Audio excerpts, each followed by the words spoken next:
unemployment assistance and federal pandemic unemployment compensation programs, the first thing you'll need to do is create an account and register on HireGuam.com. Utilizing this button rather than the Not Registered button at the upper right login box will ease the pool registration process as it was built specifically for the pool program. The first page you'll see is the welcome page that explains the pool program and the 10 scenarios of eligibility that caused unemployment. Read through it entirely, and if any pertain to you, click Next. Input your Social Security number and then re-enter to confirm.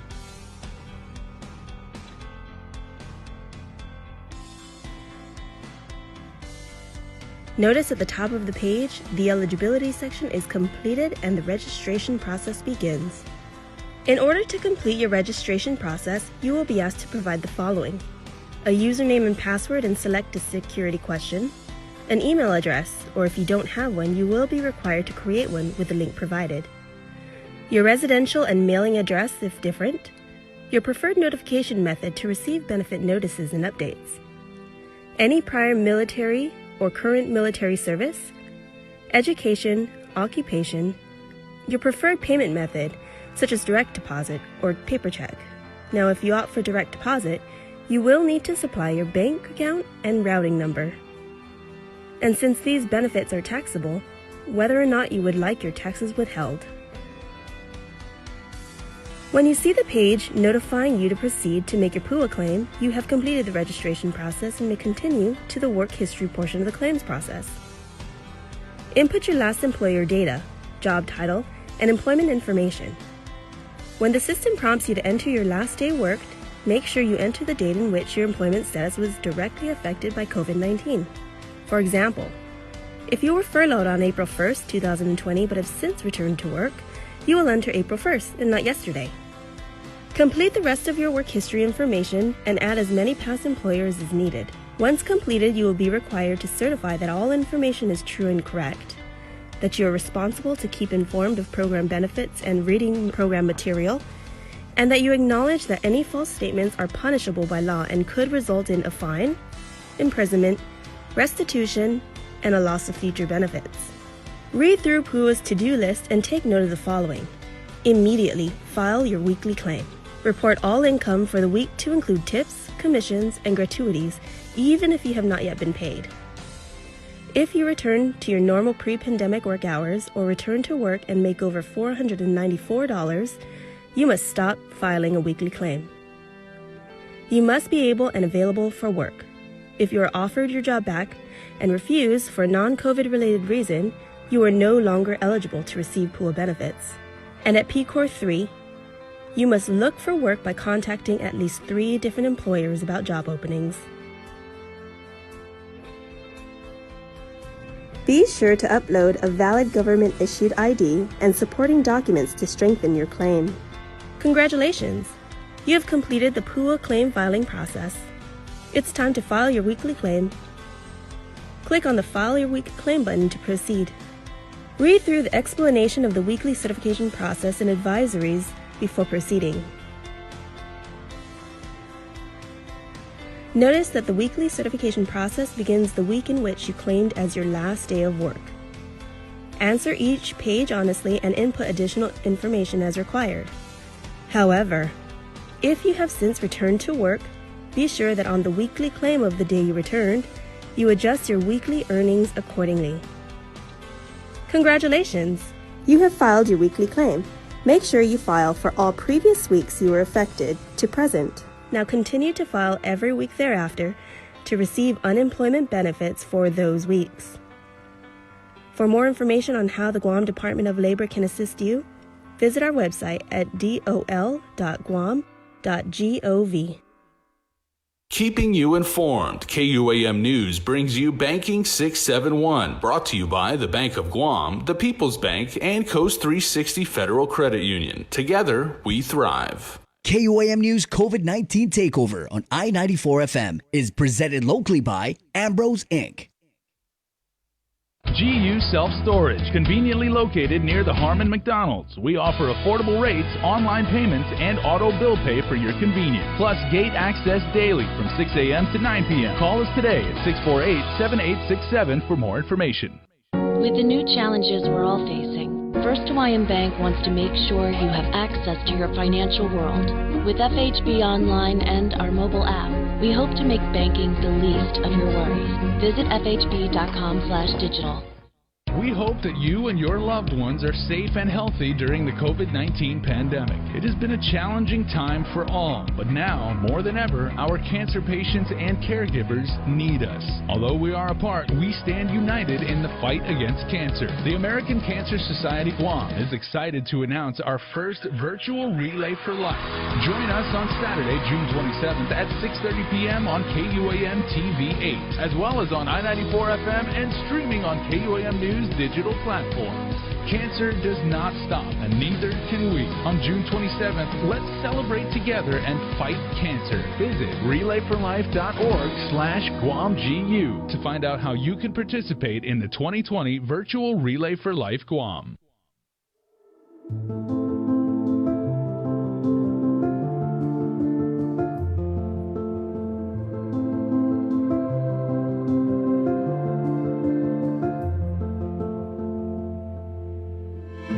It's not always easy trying something new. Sometimes you have to help your loved ones along. Nana is so used to her weekly trips to the bank that going online can be a little scary for her. But her grandson knows that banking online is safer and easier. So he's teaching her how to get started using Bank of Guam's online banking videos. Teaching is one way to show our loved ones we care, keep your family safe at home, and show them how to bank online. Find easy-to-use online banking tutorials at bankofguam.com or on our Instagram and Facebook pages. Bank of Guam, member FDIC. Be healthy. Be informed with ITD.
Panogita moru purita nonda kantai mantunat nyagi toru ilugar para honra para gloria abibai islasen para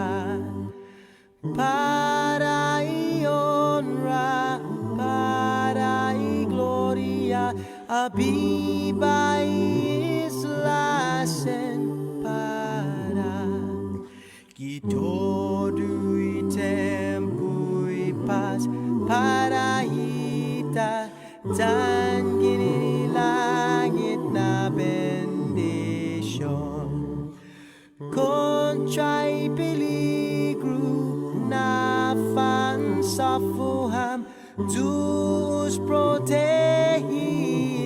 languam contrai peligro na sa fuham dus protehis languam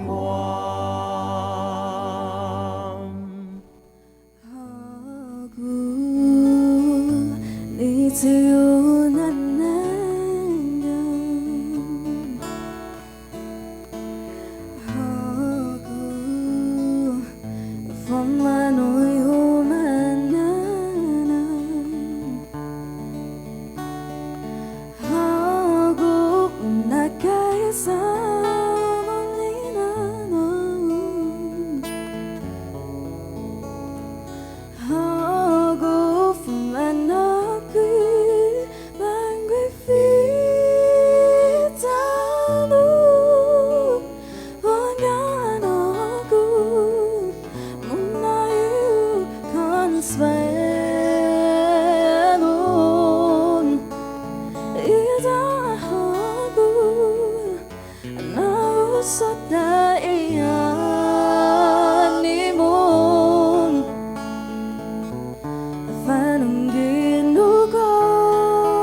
Good morning, Guam. All right. Hey, it's Friday. Viva Vetness. Starting it off with a little bit of Imani and Mix Plate. Hagu. Hagu next. 6:39. It's containing COVID. Good morning on you. A little bit of a late start due to some technical difficulties, but we're so glad to be here. As always, on this Friday, the 12th day of June, we did not plan these outfits. That's so cute, matching blouses. Oh. Yeah, it's a Floral Friday. Good morning. Again, it's the KUAM News takeover of Guam's favorite, I-94 with KUAM FM and Hagatnya 93.9.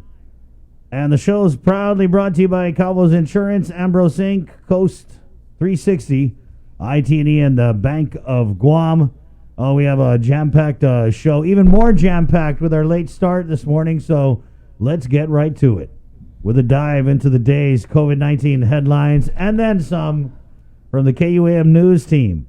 Good morning, Sabrina Salas Matanani. Hafaday, good morning, everyone. Public Health's lab ran 6 samples through its lab Thursday, 0 testing positive. We should note that a total of 74 samples taken from the COVID-19 drive-through testing held at Maritzo Senior Center will be tested tomorrow. Additionally, the one COVID case that was previously confirmed positive by the Department of Defense was later determined to be a false positive and removed from the overall count. The patient was retested twice and subsequent tests showed negative results. This brings the total down to 182, 5 deaths, 168 recoveries, and 9 active cases. Today is the last day to apply for the $20 million Programan Salapi Adzudan Itautau program, but applicants will still have until June 30th to submit all the necessary documentation. Public Health's Division of Public Welfare Director Tess Archangel says those who are already receiving public assistance did not have to apply, as a list of their names have already been submitted to the Department of Administration, which has to vet them before payment. Archangel saying if the application is incomplete, they won't be able to process it, but they are calling all the clients, reminding them to submit the documents that are necessary in order to review and process their application. She says for those applicants who were not previously on any assistance programs but whose incomes have dropped and now qualify, DOA will need to do a complete processing before sending out their checks. Archangel saying they still have to key those in, the information, the address, the names, and they have to assess how much they will get, whether it's 300 or 1,200. And if there are some applicants who are under the Division of Public Welfare who also applied and submitted applications, they have to check it against that to make sure there are no duplicates. She says it's a lot of work on their part and on the part of DOA. She adds this would be on top of their regular workload and other new assistance programs. A reminder about PUA and FPUC beginning June 15th, that's Monday. Those who do not have internet service to apply, you can get assistance at GDOL's processing center located on the GCC campus. It will be by appointment only. Appointments are 1-hour slots Monday through Friday from 9 a.m. to 3 o'clock in the afternoon. Note that the first 2 hours will be strictly for Manumco, people with disabilities, and veterans. You can schedule appointments by calling 988-3672, 788-0729, or 689-1872. Senator Jim Moylan has written the governor saying that while Bill 367 awaits a final vote with the legislative branch, well, we simply ask you, since you have the authority to create a program without our approval and as displayed in your recent actions of establishing programs to help both individuals under a certain poverty level and small businesses, that you establish a program utilizing the monies from the CARES Act to assist those families whom the Adzuda Imangafa Help for Families program intends to assist. The legislative vote is merely a time-consuming ceremonial formality, and these families need the immediate help. The Adzuda Imangafa program bill was introduced by Senator Amanda Shelton and heard on the floor Wednesday night. BBMR and DOA appeared before senators saying CARES Act money would be used to fund the program. We should point out that the legislature cannot appropriate federal funds. Language, however, was incorporated into the bill indicating that the CARES Act money could be used as a funding source aside from other local funding source options. The measure was moved to the voting file. Senators are back in session at 10 a.m. today, but it's to receive the State of Judiciary address by Chief Justice F. Philip Carbolito.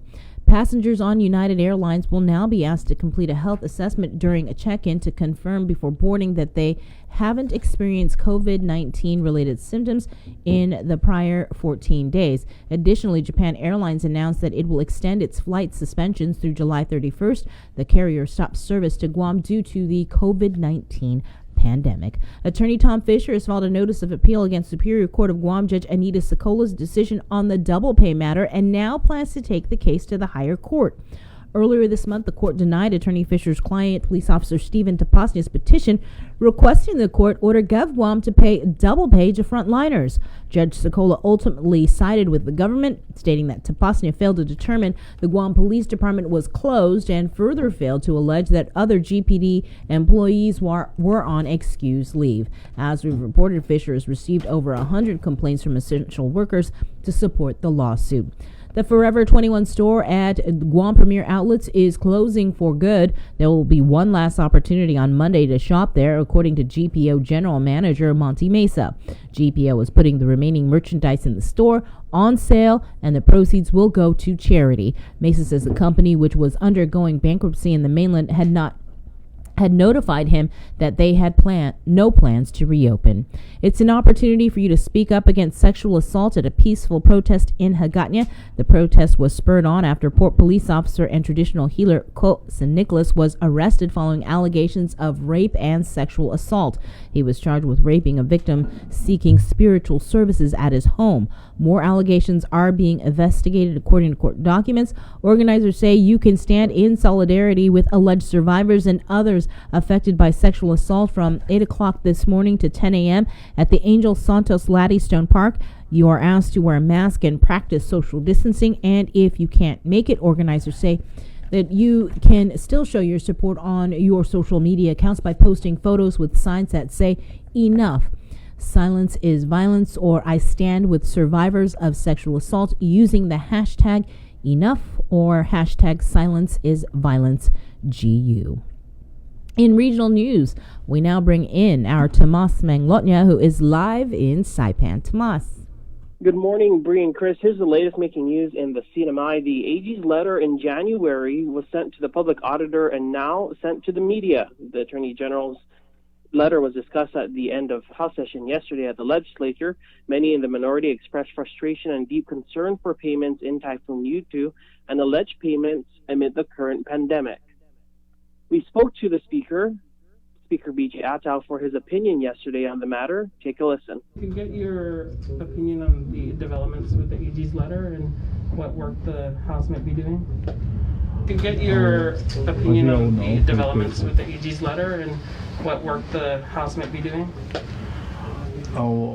As we all know, we created the special committee to look into the federal funds that are coming in, not just for the COVID-19, but also to look at the history of all the federal funds that have been coming or came in for the CNMI and in the future, should we get any future monies.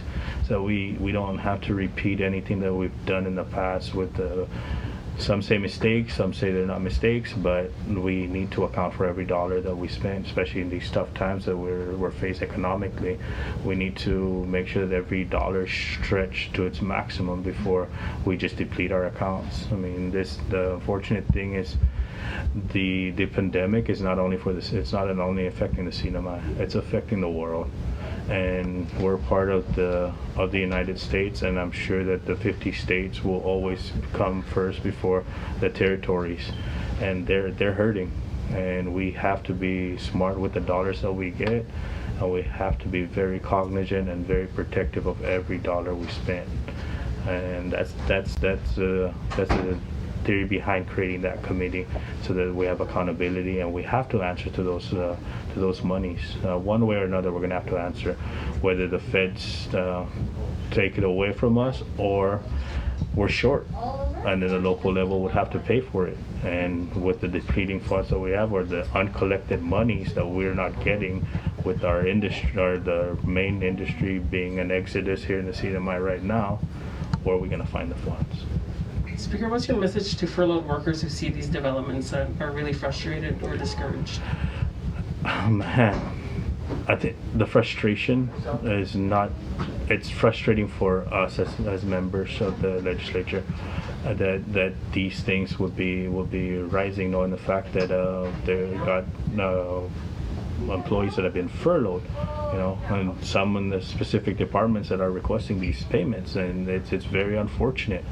I mean, those employees that were furloughed, whether they're the lower tier employees or the mid-tier employees, at the end of the day, if you're doing multiple jobs, I'm sure that these employees will be able to produce the same workload that they were able to do during their regular working days. And it's challenging. It's very unfortunate. But the House, the special committee, is really taking all of this stuff seriously, because it's an unfortunate situation, and we've seen, I think it was 2 different documents that were specific to May, but that's alarming, because if there's documents that popped out in May, what about the starting point of the furlough And that was House Speaker B.J. Ataw here in the CNMI. And an update from the COVID-19 task force late last night. They announced that the CNMI community-based testing initiative at the Saipan International Airport, Rota International Airport, Rota Health Center, and Tinian Health Center will be temporarily suspended starting Saturday, June 13, 2020, until further notice. They note that since April 28th, the CNMI community-based testing initiative has tested approximately 14% of the entire population. They also add that it's an effort to better accommodate work schedules and requirements and people with limited transportation. There are plans to increase access to testing through business and possible precinct-based testing. Details on this next phase, they write, will be provided soon. And we are expecting to hear from the governor this morning at his 8 a.m. press conference run through a local radio show. Bringing Chris, that's the latest making news here in the CNMI. Thanks, Tomas. In your Banking 671 report, the Small Business Administration provides an update on the amount of PPP and EIDL loans issued in the states and territories today. And for Guam, almost 2,000 Paycheck Protection Program loans were issued for a total of over $193 million. As for the EIDL, that's the Economic Injury Disaster Loan, 2,900 local businesses have been approved, totaling $32.3 million in financial assistance. That is your Banking 671 report, brought to you by Coast 360 and the Bank of Guam, and that is your news. All right, thank you very much, Sabrina. Let's go down to the Port Authority of Guam real quick, where we saw a media report about, I don't know if it was exposure to COVID or something with the port employees. So we're going to bring on the GM, Rory Respicio. Good morning, Rory. Hi, good morning, Chris and Bree. Good morning. I guess we'll just give you the floor, and if you could just give us a report on that situation. Well, I think the post when they talked about my report to the board was based on the payroll the memorandum that talked about the differential hazardous pay policy that we implemented. We're keeping track every day. Every division reports to me which employees are out either on sick leave, annual leave, and or whatever their status is. And on the first day that we went into P-Corps 1 that the governor put us in, this island, we had as many as 41 employees just not coming into work.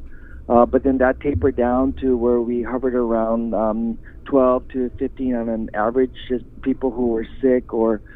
So we started tracking those things. We reported to the board about 38 employees that were either positive or exposed to someone who was positive. And from the very beginning, we remained 100% operational, and we followed the CDC protocol, the public health protocol, that for as long as they're asymptomatic, they're not exhibiting any symptoms, that they're still required to come to work. But these were not people that were positive. Of course, if they were positive, that they would be staying home, they would have to self-quarantine and take those kinds of measures for themselves. But you recall we also implemented the port clinic, and as of today, we had a little over 14,000 visits, taking temperatures every day. If the employees feel like they need to see a public health nurse to see if they're okay, just to give them the assurances that they are okay and that they should still come to work. I'm not saying that 38 port employees got positive with COVID. I'm saying that they were exposed to someone who tested positive, an immediate family member. But we did have some incidences that never threatened the port's operational capacity at any point. Rory, can we just go back? So what is it? Is it 38 port employees may have been exposed to COVID-19, or is it 38 tested positive? Or so 38 who may have been tested positive or who were exposed to someone who tested positive. That number, Chris, was for tracking purposes to demonstrate the level of exposure that the Port Authority with all the, if you recall, one day when the public health announced that there was some people who at the Holiday Bingo tested positive, I had a staff working at the gate operation system that was called by public health and told you have to self-quarantine. And so the person didn't come to work, and then you had the employees at the gatehouse concerned because that employee may have been exposed. So in following the CDC guidelines, that employee was never tested positive. That employee never had any symptoms of COVID-19. So they should have never been at home even for one day. Because there's certain guidelines for essential and non-essential employees and how to handle the probability if you've been exposed or not. And so, did you find that these 38, were they mainly in one particular department or division at the port? No, it was throughout the port. It was at the port. Early on, we had about 3 employees that self-quarantined because they came from the Philippines. Early on. But those employees, they didn't test positive. It's just when this whole thing came out, just the feeling that people had, oh, my family member tested positive, so I can't come to work, I have to stay home. And so when we decided to ask the Governor Lou and Lieutenant Governor Josh and Public Health Director Linda DeNorsi to stand up a port clinic where at least we could have healthcare professionals taking daily temperatures, talking to employees, assuring them that, no, you don't have a fever, you're not symptomatic, there's no reason why you shouldn't come to work. And in addition to that, we had 9 hand washing stations. We're doing social distancing, wearing the mask as soon as the mask is required. But you could almost imagine that even someone who felt like they were remotely exposed, they would have wanted to automatically self-quarantine. And if I had allowed them to self-quarantine just to take those an abundance of caution, you can imagine for 368 employees at the port that were required to go to work to keep the port operational, I could have almost had a situation where we wouldn't have the manpower levels to keep the cargo flowing. Right. So how do you juggle that, Rory, that need to keep the port operating with the need to satisfy your employees' anxiety or their need to mitigate the risk of the spread? Well, early on, Louis, Dominic, and I'd say around February, we started having general staff meetings, started going around to each division, started talking to them about what we know at that point about coronavirus. I did a memorandum, a directive to all the shippers that the Port Authority employees are not to interact with any of the vessel crew members, and that they only to interact with the agent. We had hand sanitizers early on. Early on, we had the folks on the yard wearing the mask on the yard. Only, to be very cautious about how things are. As things progressed, the concerns were elevated. We just had to keep talking to employees. I remember one afternoon, Louis, Dominic, and I had to go to the one division, finance in particular. They have heard that one of their coworkers came back from the Philippines and they're at home just to self-quarantine because this person came to work for a couple of days, then was called by public health that a person that person traveled with to the Philippines tested positive, so this person should stay home and quarantine as well. So you can imagine, right? Oh, I was exposed to so-and-so, I don't want to come to work, I'm very scared because of my family. So I acknowledge all of those concerns, but I also told him that there's no way the port can function if we don't have the capacity to telework. I said, I can't have you guys do billings from your house. I can have you do payroll from your house. It doesn't make sense that the folks on the yard the productivity level is really high, and that they're moving all this cargo, and if there's no one to bill for the work that they're doing, we don't generate the revenue. There's no one to do the payroll. They won't get paid. So they understood. And I even told them I can't even I tried to do a 1/3 man staffing levels on a rotational basis. I tried all those things with all the division heads, and how do we do 1/3 of the people on the yard? How do we do 1/3 from every division? But I told them we have the port clinic. I never made it mandatory because I didn't know what authority I had to say you check in with the port clinic every day. But the good thing about the port employees is I never have to make anything mandatory. All I have to do is explain why we're doing what we're doing and how it's a benefit for them, their families, their coworkers. And the utilization is high, 14,000 visits. We open it up to customs employees, to the tenants. The truckers sometimes just kind of stop on the side of the road. They run into the board clinic, have their temperature checked, they fill out their card, and then they leave. That's what we're doing for all the kind of foot traffic that goes through the port on a daily basis. So right now we're at a level where we're understanding more about the coronavirus. But we're not taking anything for granted.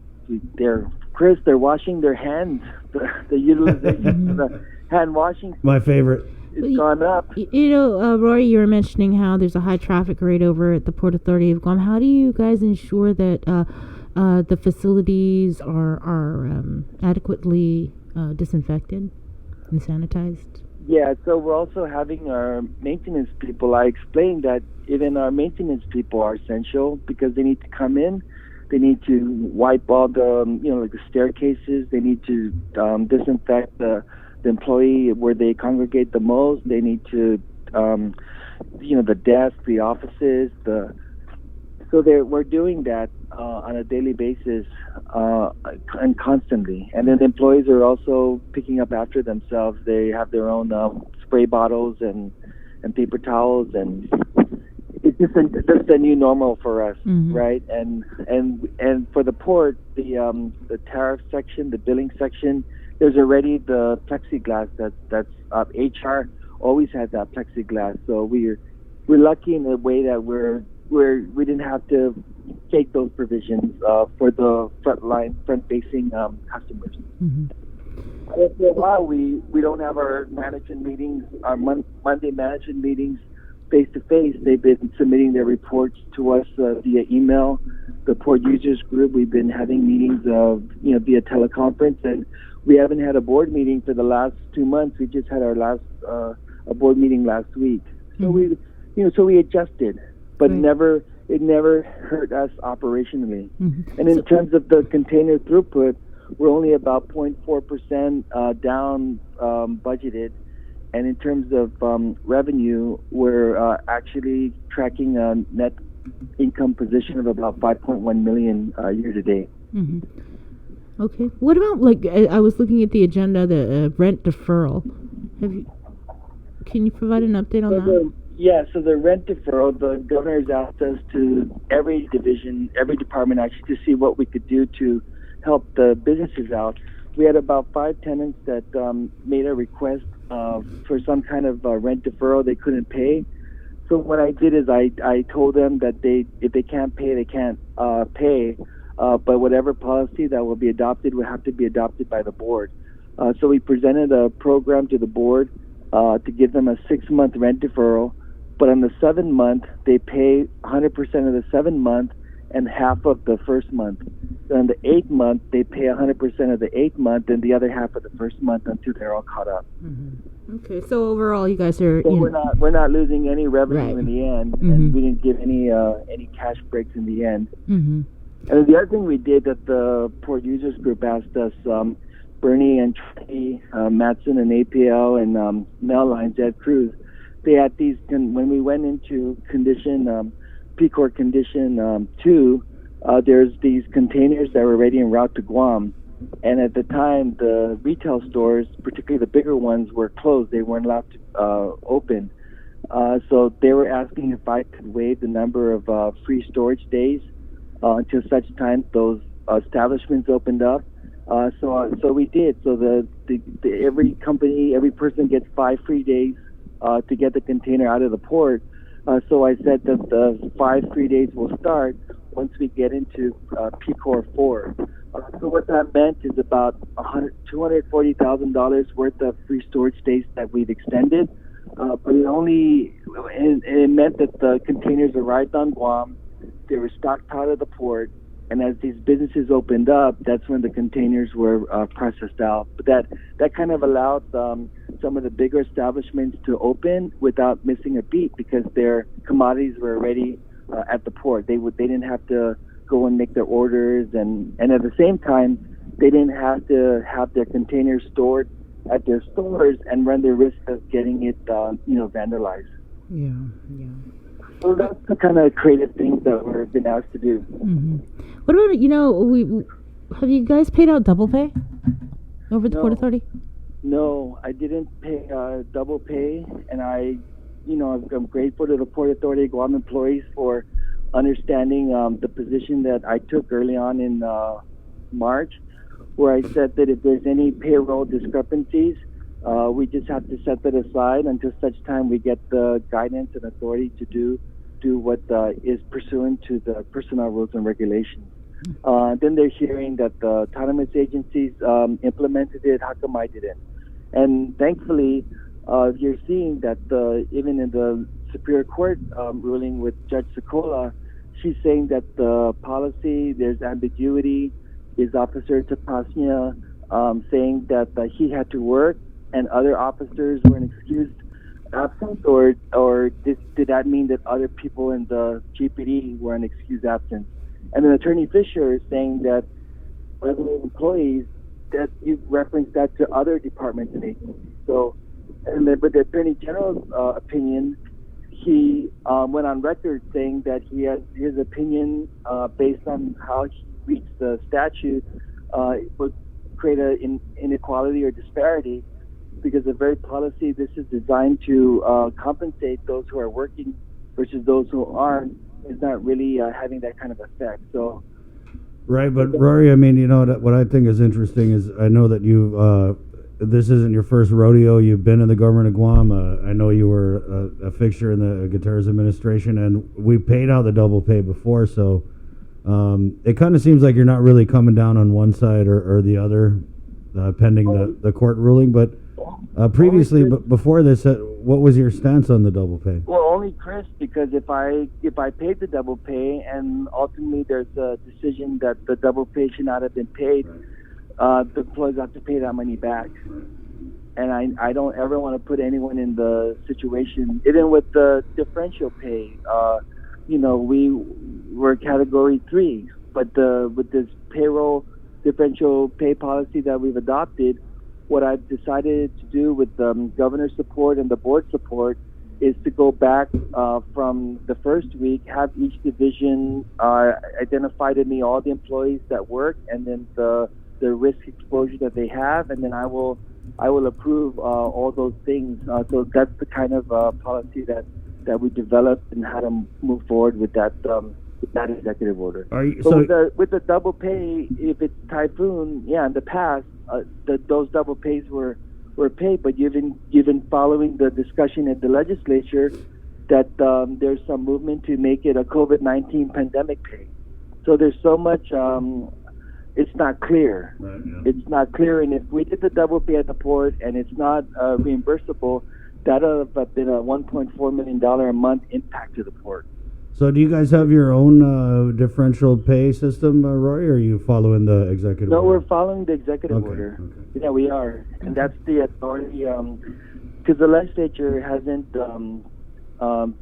they introduced a bill to memorialize the governor's executive order, and that's still with the legislature. But in the meantime, everybody's following the governor's executive order, which establishes 3 categories. Okay. But, the port, they understand, the employees understand, the Port Authority is the front line to also working alongside all the nurses and doctors and the police officers, the firefighters, all the first responders. If the commodities don't come in, if the PPEs don't come in, then those other folks can't do the work that they need to do. And we've been working closely with Joe Cruz with the Port Users Group. They even gave the port a letter of acknowledgement for keeping port operations going, especially during this time. And my bottom line is, I told the employees, do whatever's necessary to keep the port operational. I know that when we come out of this, we want to look back and say we did not miss a beat. We did things like the recertification of the gantry crane and working with Matson as our technical services provider to have those cranes recertified. We did a core relocation project at Hotel Wharf to get our revenue bond-funded port modernization projects going. We're applying for grants. despite the hazardous condition that exists, the employees are still focused on the mission. All right. Well, All right. thanks. Yeah. Thanks, Roy. Looks like you guys are holding it down at the port. We are there. We're port strong. I was waiting for that. For those folks. Hashtag port strong. Okay. All right, Rory. Hey, let's make it a habit to get you on every couple weeks. Just give us an update. Chris, whenever you call me, I'm there. I know, always. I just forgot to call you. All right, Rory. Good thanks. thing I reminded you. Yeah. Thanks. Okay. So wash your hands. Bye. You guys, thanks. All right. 7:10. Let's keep it on the phones here, where we have Senator Jim Moylan from the minority, obviously, and boy, I don't know if your ears were burning yesterday, Senator, but a lot of people were talking about you. It's nice to know. It's all right. That comes with the job. But no, the ears weren't burning, and I was comfortable in my chair. Let's just start before, because I know you're calling about the letter you wrote, the latest Right. letter you wrote to the governor. But what happened with the Bill 9? the withdrawal thing? So this is a bill that you tried to introduce since January, and I guess long story short is it wasn't seeing the light of day for a year and a half, and then you finally got it on the floor. But you, according to the Democrats, you wasted a lot of time and you weren't ready, and you should always be ready. And we heard what the rules chair had said, and so we heard that side, but just wanted to get your take on it. So what happened? Was it really a case of you just didn't have any amendments on standby, or? Sure, I'll be happy to explain that. I think the waste of time was that this legislation wasn't introduced back in January of 2019 when it was first brought up. And the attempt to, since it wasn't brought up then and it failed then we attempted to bring it up during the budget time of August of 2019 as well, with amendments to the budget. And it wasn't agreed upon either. Then, of course, further attempts were made. So finally, we got into the position where we were discussing the Dave Santos a bill to amend to increase the small business opportunities up to $250,000, where they get the 2% discount and only pay the 3%. My amendment was made to make it $500,000, which is not that much difference in the total savings for the businesses, but the attempt was made in that bill as well. Then Senator Therese Jalahi did I think, an excellent attempt to adjust the Dave Santos bill as well, and by introducing to reduce the taxes, the GRT as a whole, from 5% to 4%. And that, again, the senators had the opportunity then to do it. But the vote for that amendment failed. So again, they had the opportunity at that point with Senator Talahi's amendment to Senators Gross and Augustine's bill to for the small businesses, basically. So there was an attempt then to reduce the 5% to 4% to save the cost of goods. But again, the majority said no. And so when that topic came up, realizing the opportunity, well, let's see if I can get this Bill 9 back in January onto the floor. And the vote went around, and the first vote seemed to be a no. The gavel was hit, and the votes were no. But the clerk of the legislature spotted something and had a discussion with the speaker and asked and pointed out a few things. So I guess maybe some hands weren't clear. And the vote went around again, and it came out to 8 votes. So lo and behold, the Bill 9 made it to the floor. What was your reaction when you saw that the 8 votes that happened? Terrific. I said, wow, this is amazing. Okay. And how did that happen? But also questioning, right? Wondering what's going on. We could have did this with Senator Talahi's amendment to the bill that was being discussed. Who were the senators that changed their vote? I don't know if it was a change or maybe it wasn't seen correctly. So there were, at least there was two eyes up on the podium up there that was looking at the counts, and one may have counted one way, and so it's good they have a double check. And the question was made, and so they decided to redo that. So going back then, so a lot has happened since January, and my bills, the committee notes were never completed. It was never forwarded. It wasn't. The committee never signed off on it. Whose fault was that, Senator? Is that, I mean, not fault, but I mean, yeah, whose fault was it? Was that something on your end, or was that the committee? Because it basically, tell me, is this accurate? The committee just kept your bill locked up all this time. Is that? Yeah. So the ones in charge of the committee have complete control, and the committee, the senators that have the power over the committees also have a larger staff and a bigger budget. That's the majority, right? So a lot of them, depending on the committee that they hold, could even have double the budget of a regular senator's office. So they have more staff, and they control what gets on their agenda for the public hearing. And then they put out the committee notes also, and then it's circulated for the committee members to do pass, vote for it to put out, or decline that it move anywhere further.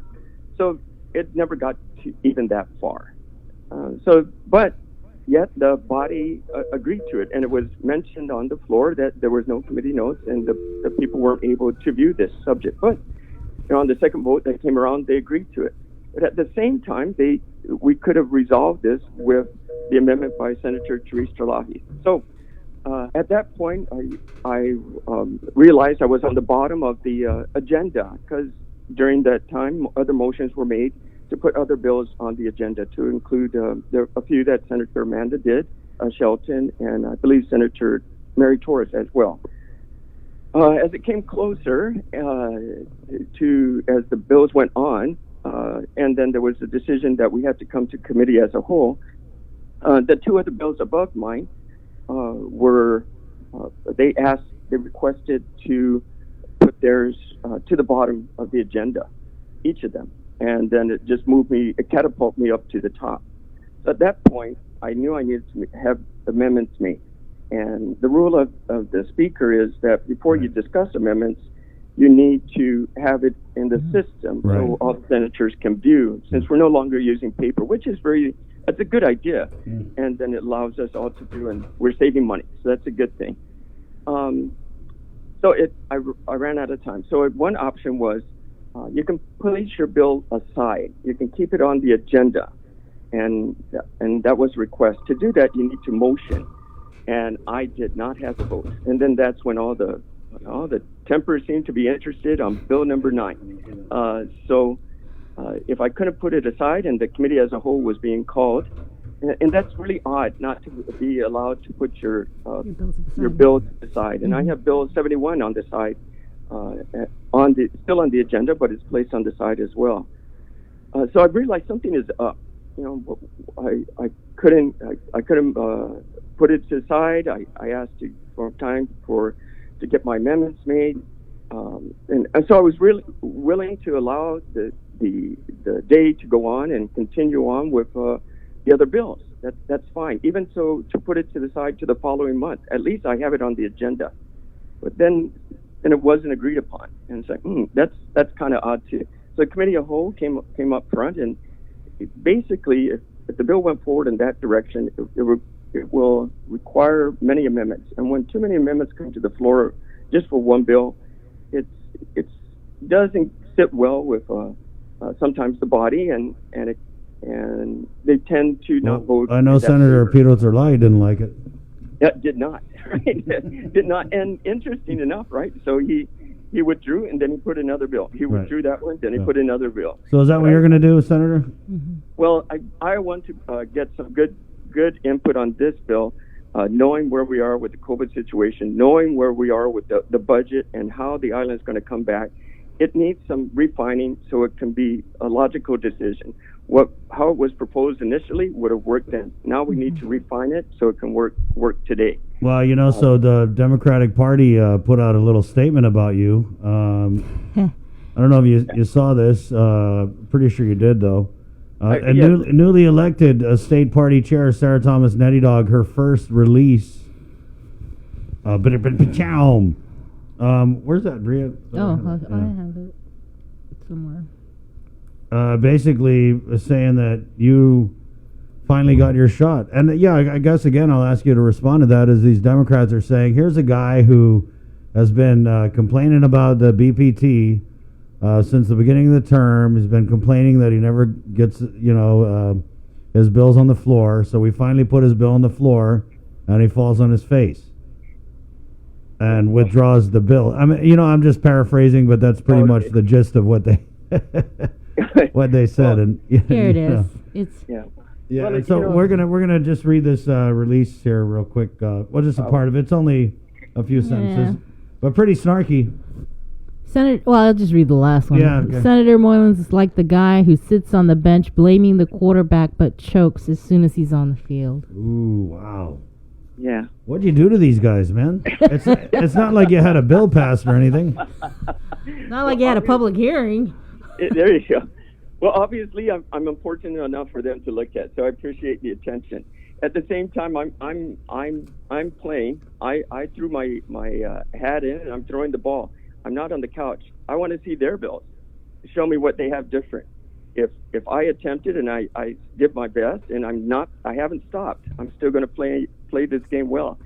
My NFL isn't over. Theirs hasn't started. I don't see anything that they've done to help reduce the business privilege tax, basically from the 5 to the 4, other than making it permanent. Because it's BPT forever. That's right. Yeah. That's right. Forever!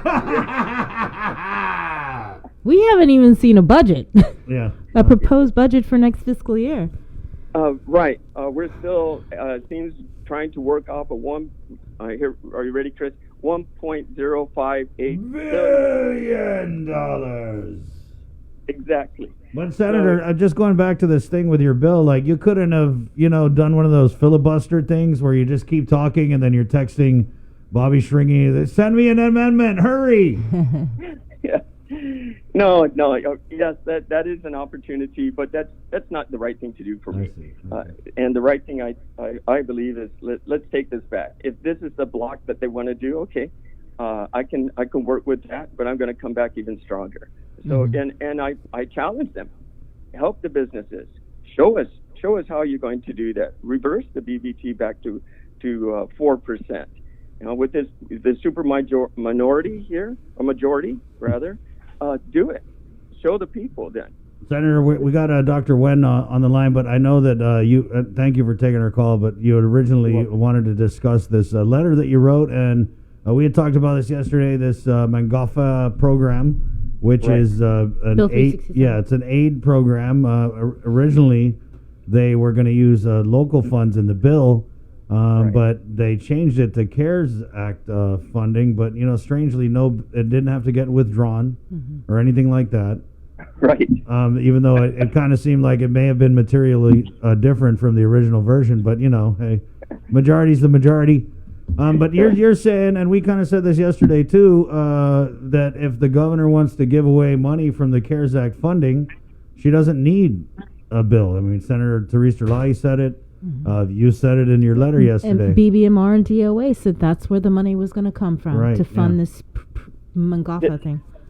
Very true. And when the epidemic or the pandemic first started, and we weren't in session, and we had all these folks unemployed, I stood out in front of the legislature holding my picket sign and saying, hey, we need to help the unemployed. And I proposed, or we did measures, submitted that in to reduce, to create $800 in assistance for unemployment. Well, basically, we were focusing on using the CARES Act money to help the unemployed back then when the pandemic first started. Right. That went nowhere. So then we wrote a letter to the governor requesting that use $20 million of the CARES Relief Fund for that purpose for the unemployed, and it went somewhere. We did it right, and she released $20 million for those that qualify for SNAP. But there was a gap there as well. So back then that was known. Today it's known as well because she also did one for small businesses, $20 million through GITA. So that's a good thing. And we wrote the letter requesting for her to do that as well. So why today do we need legislation that they clearly said we're going to use the CARES Act, and I think some of the arguments on the floor was that the legislature has no authority to mandate the governor to use federal funds. Right. But yet we did. But yet I couldn't. But that's besides the point. So it's still going to take time. We had to put the bill together. We had to vote on the bill. We've been in session for 2 weeks. This could have been done already with a simple stroke of the pen by the governor. So what are we doing? Are we doing the right thing, or are we doing the wrong thing? So that's what it goes back to again. So we wrote the letter and said, Governor, you have our authority. Maybe we should just do a resolution and everybody, hunky dory and shake hands and say, hey, we're all behind you, Governor. Do what you can do today. Yeah. You know what I thought was interesting was I was listening back to the interview with Senator Amanda Shelton, and she was talking about how she was talking about her bill with Revenue tax, with DOA, with all these government people about the bill.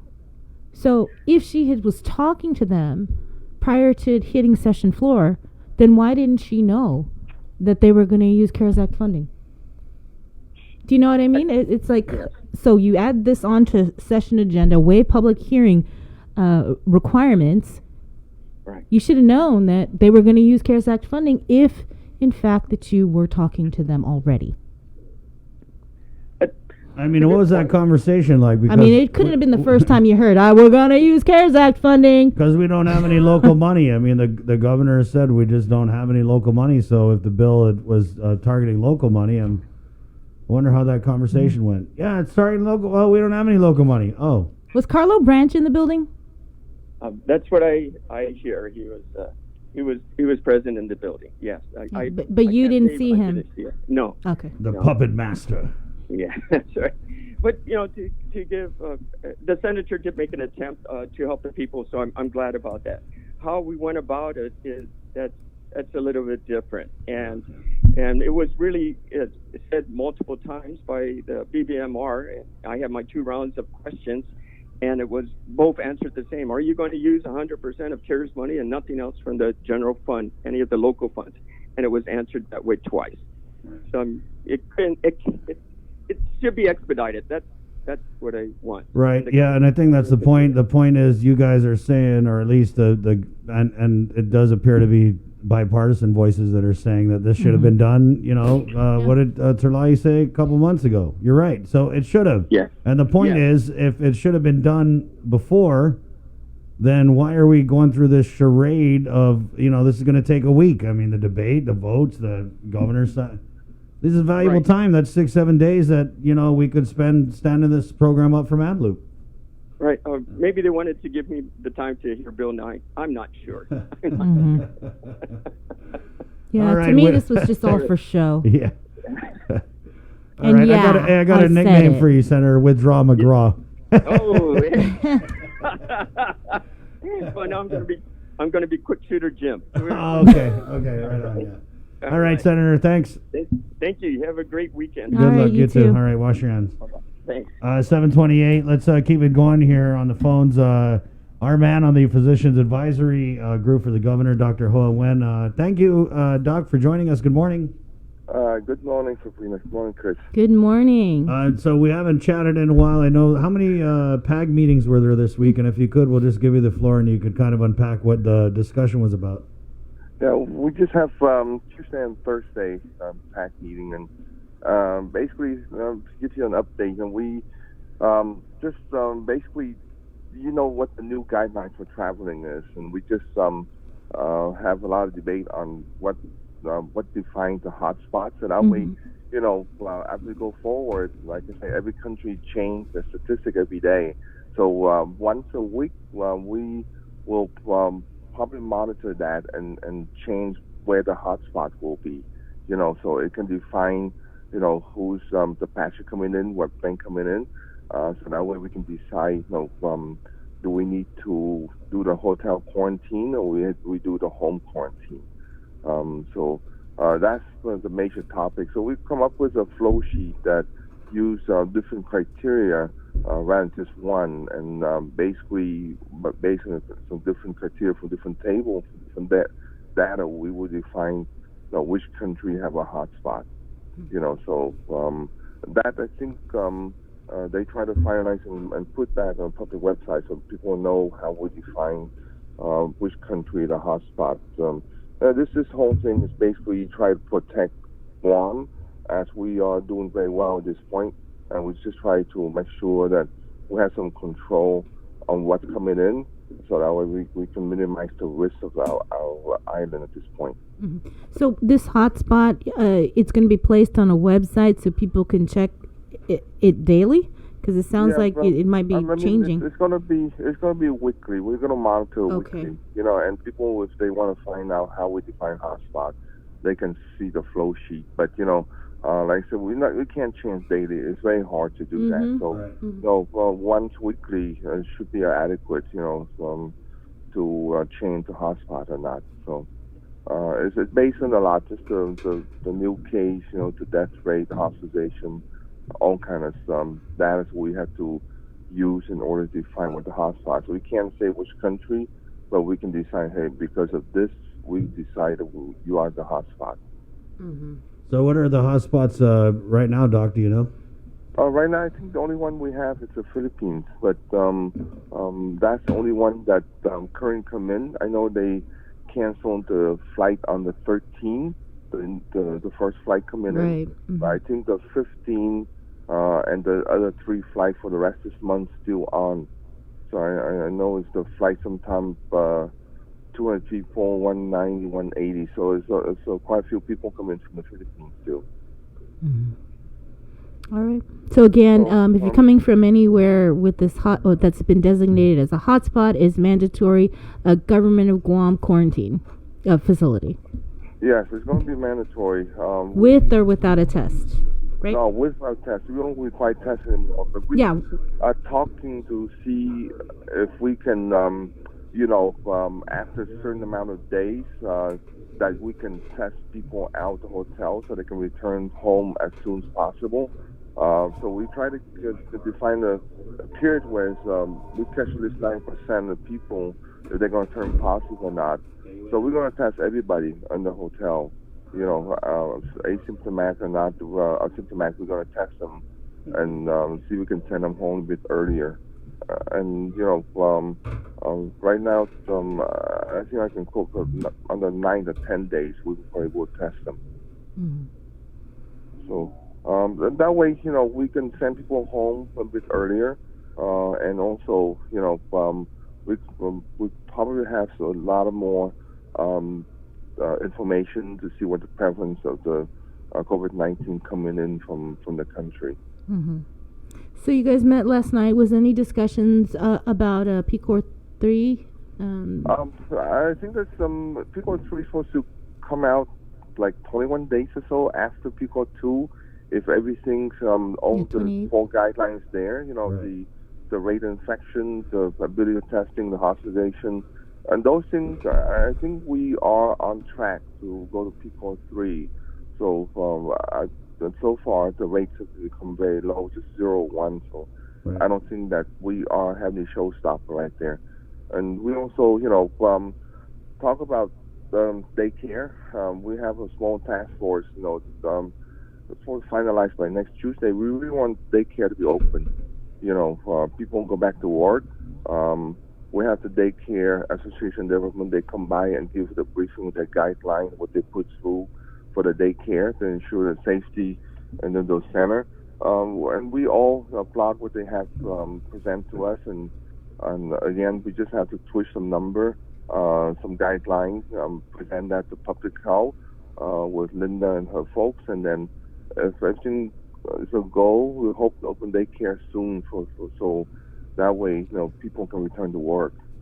Doc, is there a disconnect between the PAG and public health? Because I know that you guys had these discussions, and we had folks from the daycare and folks from the recovery panel on the show, and they seem to think that with the guidelines and the measures that the daycares came up with, that they would be able to pull off opening the daycares while, mitigating all the risk and the social distancing and doing all that stuff. But when we had asked Linda in the press conference, her answer was pretty short about it, and it was basically like they're going to be the last to open. Our first meeting with them is let's see, what's the first is on Thursday of last week. That's our first meeting with them. And Public Health is there, so we're going to be in the same page, guys. So move forward. I like timelines, so I asked them, by next Tuesday, I really like to close this thing so we can present to Public Health. So you should be. They can open the next, if it's approved by Public Health and the governor bless on it, we can be open that very, very soon. Wow. So they are there, and the Public Health, and CDC are there on the meeting. So we all want to sit in the same table as of last week. So you should have people should say the same thing. Nice. What about adult daycare for Manumco? I know that we've talked to mayors about that. They're getting kind of, they want to get back together and socialize, play bingo, all of that. It's the social distancing is the one that you have to really worry about. The mask, and Manumco is probably the one of the highest risk of them all. So I think until we have a little bit more stability, make sure that people start to go back somewhat to the new norm, go to the restaurant, go eat, all that kind of stuff, that we still see the numbers low, that I think we can talk about that. Because, that's a very special population that will affect them most, so we try to protect them. So I know they want to get together, but we really have to be very careful in that population. Doc, what's your take on the opening of the bars? What's interesting, I think, is that we open restaurants for dine-in to 50% capacity, but some of these restaurants are really just glorified bars that happen to serve food. So, we had asked, who's that we asked about the bars? I'm not sure. It was on, anyway. So we had asked somebody, and the response was like, oh, I don't know about all that. So I'm just curious, what are the, I think it was Dr. Manglotnia. So, Doc, what are the issues with the opening of bars if we're allowing all these other businesses to reopen and putting the onus on them to social distance and to, make their businesses compliant with all the mitigation efforts and all that stuff? So what is the big issue with the bars? Right now, restaurant we open 50%, and we still require masks to use. And except when you sit at your table, you take your mask off and you eat. But you go to a bathroom, something that you still put your mask on when you walk around. And the table you have to have a certain number of people on the table. I'm not sure it's 6 or 10 or something like that. But the bar is kind of. I know a lot of restaurants have bar there, but if they want to open for restaurant, the bar cannot be open, because it's kind of very hard to keep the mask on. And, guys, mask and social distance as the number one thing right now in trying to prevent the spread of the virus, beside hand washing. And, based on the history, like even in Korea, when they opened the bar, there's a spike of COVID-19 coming up. So, it's hard to be drinking and socialize and not put the mask on, so it's very hard, that I agree would be probably the last one, with alcohol mixed in there is people, will not exercise their best judgment. So I think it's an enjoyment that we need to have, but most likely it will be the last one to be open. What about right now? What we try to do is push people. It's safe to go to a restaurant. We were really. I would tell you the next PAC meeting on Thursday, we'd probably go to a restaurant somewhere and have the meeting. Wow, that'd be a good look for you guys. Doc, what about the movie theaters? That's something will be next. I miss my nacho in the movie, so I think. I didn't know you ate nachos, so they're healthy. Nachos are healthy, guys. But I think that it's something that we will talk about open, and we can social distance in the in a movie theater, Right. and I don't see any problem with that. Right. So you can wear a mask when you watch movies, but I bring up and see what the story. We kind of put that in the back burner, Right. but Yeah. I think something that can open again. But it's a very step forward. We talk about tourism. We have a business meeting with the business people today on Friday. Every Friday we do. But we're going to see if we can stimulate the local tourism first. We need to, in the past, where the first thing hit here, we basically asked people to stay home to kind of start the virus. And now that we are doing very well, I think that we should at first, promote the local tourism. So that way, if everything goes well, the tourists from the other country will look at us and say, hey, they're going back to their normal life right now, so it's safe to go to Guam. Right. So we're going to try to see if we can stimulate some local tourism and promote to go to restaurant and all that kind of stuff, so people can enjoy. That's the thought of going out to the meeting in the restaurant somewhere. Right. Okay, Doc. Well, Okay, well, thank you for keeping us posted, and we'll catch up with you again next week. What are your plans for the weekend? Are you taking the boat out? Going fishing. All right. Weather permits, but you guys, please ask people, still social distance and wear the mask on. And if they go out on the beach or something like that, they don't have to wear a mask. In open air is still safe, but in the closed environment, just make sure your mask is on. Got it, Doc. Thank you. Okay, have a good day, guys. You too, Doc. Have a good weekend. Wash your hands. Okay, bye-bye. Okay, bye. All right. I like Dr. Wen. Dr. Ho Wen, of course, of the Physicians Advisory Group. They advise the governor on medical issues relative to the pandemic. And, anytime they want to do something like reopen whatever, these guys are the ones who really go into it and look at the plans that, different groups like the daycares. I just was talking with our friend Lonnie from Giving Tree yesterday. She said, hey, what have you heard about the daycares? And so, we just heard that, maybe reopening soon, very soon. I think that's good because, we're trying to reopen the economy. Somebody got to watch these kids out here. 7:41. Hey, Bree, can we take a short break and we'll come back with Lacia Casillo. We'll talk about there's some Pride Month stuff going on. There's also a solidarity wave with Black Lives Matter with the LGBTQ community. So we'll talk about that coming up. We'll take a really quick break.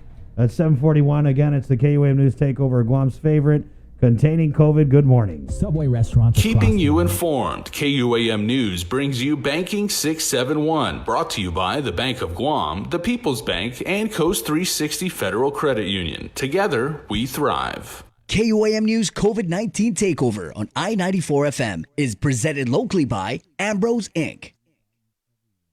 GU Self-Storage, conveniently located near the Harmon McDonald's. We offer affordable rates, online payments, and auto bill pay for your convenience. Plus, gate access daily from 6 a.m. to 9 p.m. Call us today at 648-7867 for more information.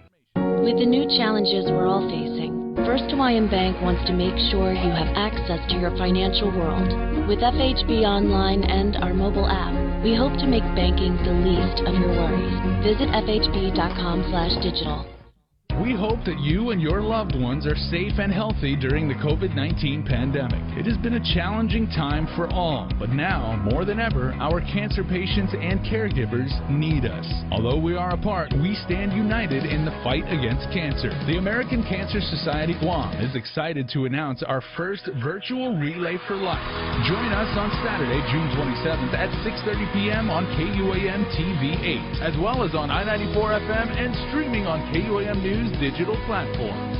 Cancer does not stop, and neither can we. On June 27th, let's celebrate together and fight cancer. Visit relayforlife.org/GuamGU to find out how you can participate in the 2020 virtual Relay for Life Guam.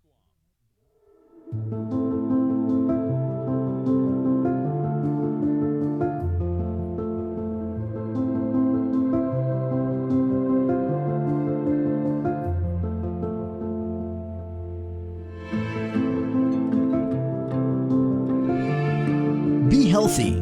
Be informed. informed with ITD. It's not always easy trying something new. Sometimes you have to help your loved ones along. Nana is so used to her weekly trips to the bank that going online can be a little scary for her. But her grandson knows that banking online is safer and easier, so he's teaching her how to get started using Bank of Guam's online banking videos. Teaching is one way to show our loved ones we care, keep your family safe at home, and show them how to bank online. Find easy-to-use online banking tutorials at bankofguam.com or on our Instagram and Facebook pages. Bank of Guam, member FDIC.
I've wanted to say so many things in so little words. I can't say anything, but my smile says I want, and my hands hold all I want. Delicate day. Tonight's my chance. Tonight's my chance. I've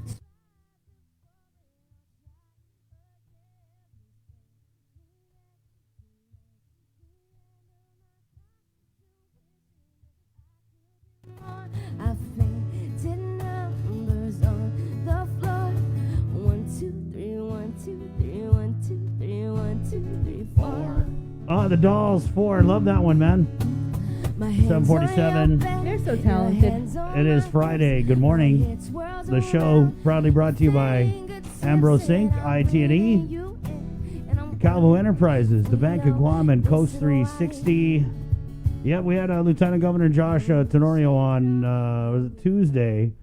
Talked briefly about Pride Month, and we're going to bring on Lacia here to talk about some of the things that you guys are doing with Pride Month. Obviously, Lacia, it's going to be a lot of bit different this year, right? Good morning. Mm-hmm. Half a day, Chris. Half a day, Sabina. Half a day, Guam. Good morning. Good morning. I got first. Let's just start real quick with there's a Pride Wave, and this is in support of Black Lives Matter happening today. Today. At 4 to 6. So just take us back to the beginning. How did you guys come up with this idea, and what's it going to be like to execute it this afternoon? Well, normally Pride Month is the time when our community comes together to commemorate the beginning of the modern LGBTQ equal rights movement, which started 51 years ago now, when a group of police officers busted into the Stonewall in Greenwich Village, and members of our community, trans Black activists, trans women, people of color, LGBTQ people of color fought against them, and it started 5 days of riots. As a result of the discrimination and police brutality in our community. And so this is where we intersect, I believe, with the Black Lives Matter movement. That our community has a keen understanding of oppression, violence, and discrimination. And there are many members of our community that are persons of color. And we weren't able to do our normal celebrations this year. Normally last week would have kicked off Pride Month, and we had events scheduled for every day of the week. This year, due to COVID, we had to kind of reposition ourselves, and this is what we came up with, a wave in support of LGBTQ Pride Month, and extending the hand to our brothers and sisters at Black Lives Matter. I think that's an interesting how you connected those dots there, because I think in a lot of people's head they would never connect Black Lives Matter with LGBTQ discrimination and Pride Month. So that's very good. Thank you. What's the discussion been like as far as turnout? Were you members of the community at the other Black Lives Matters protests? Yes, I was there. I did attend. I did see some people, and I think it's important for us to go out and support this movement. And I spoke with the other group, Gala Guam, and they supported as well, and their members will be out there today supporting, waving with us at the corner across from ITC building. Mm-hmm. So a Pride Month, right? What are we planning to do? And I know it's going to be a more muted celebration, but we had the LT on, and he seemed to say that maybe some things were going to be happening later on in the month. We're looking at, we're participating, Guam Pride is participating in World Pride, Global Pride. It's an online 24-hour event, and we were actually videotaping a segment yesterday on the beach to contribute. So anyone can log on, and it's going to happen on June 27th, and we'll post information on the Guam Pride Facebook page for people to just go on and see what's going on. A digital pride from around the world. There will be entertainers, and there will be a little segment in there from Guam. We're talking about, we've been in talks with Pride Marianas in Saipan. That's our sister pride here in Marianas. And they're doing a Pride and Ride. And we may do something like that where, we just have a convoy and we may go from village to village. Sounds kind of frisky, Lacia. Pride and Ride. You know about that when you know.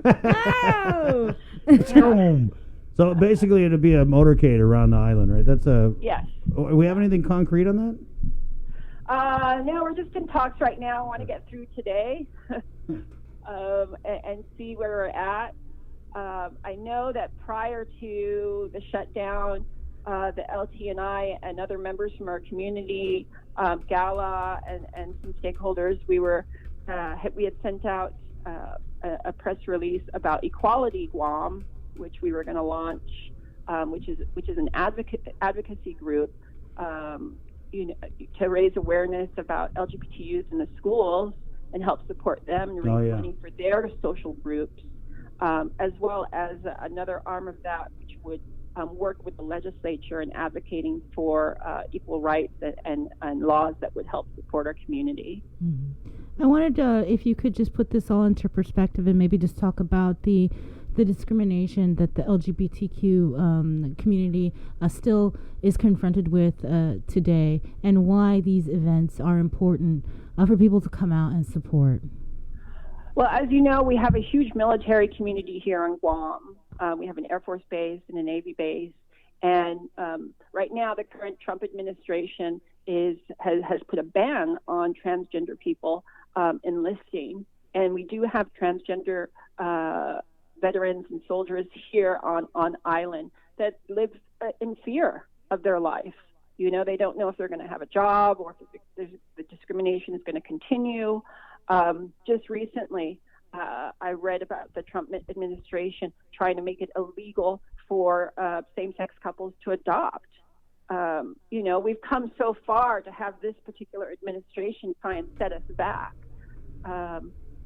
And I was reading just a couple of days ago that Congress passed a law banning lynching, but there were certain Republican senators that were trying to exclude lynching of LGBTQ people in the law. So,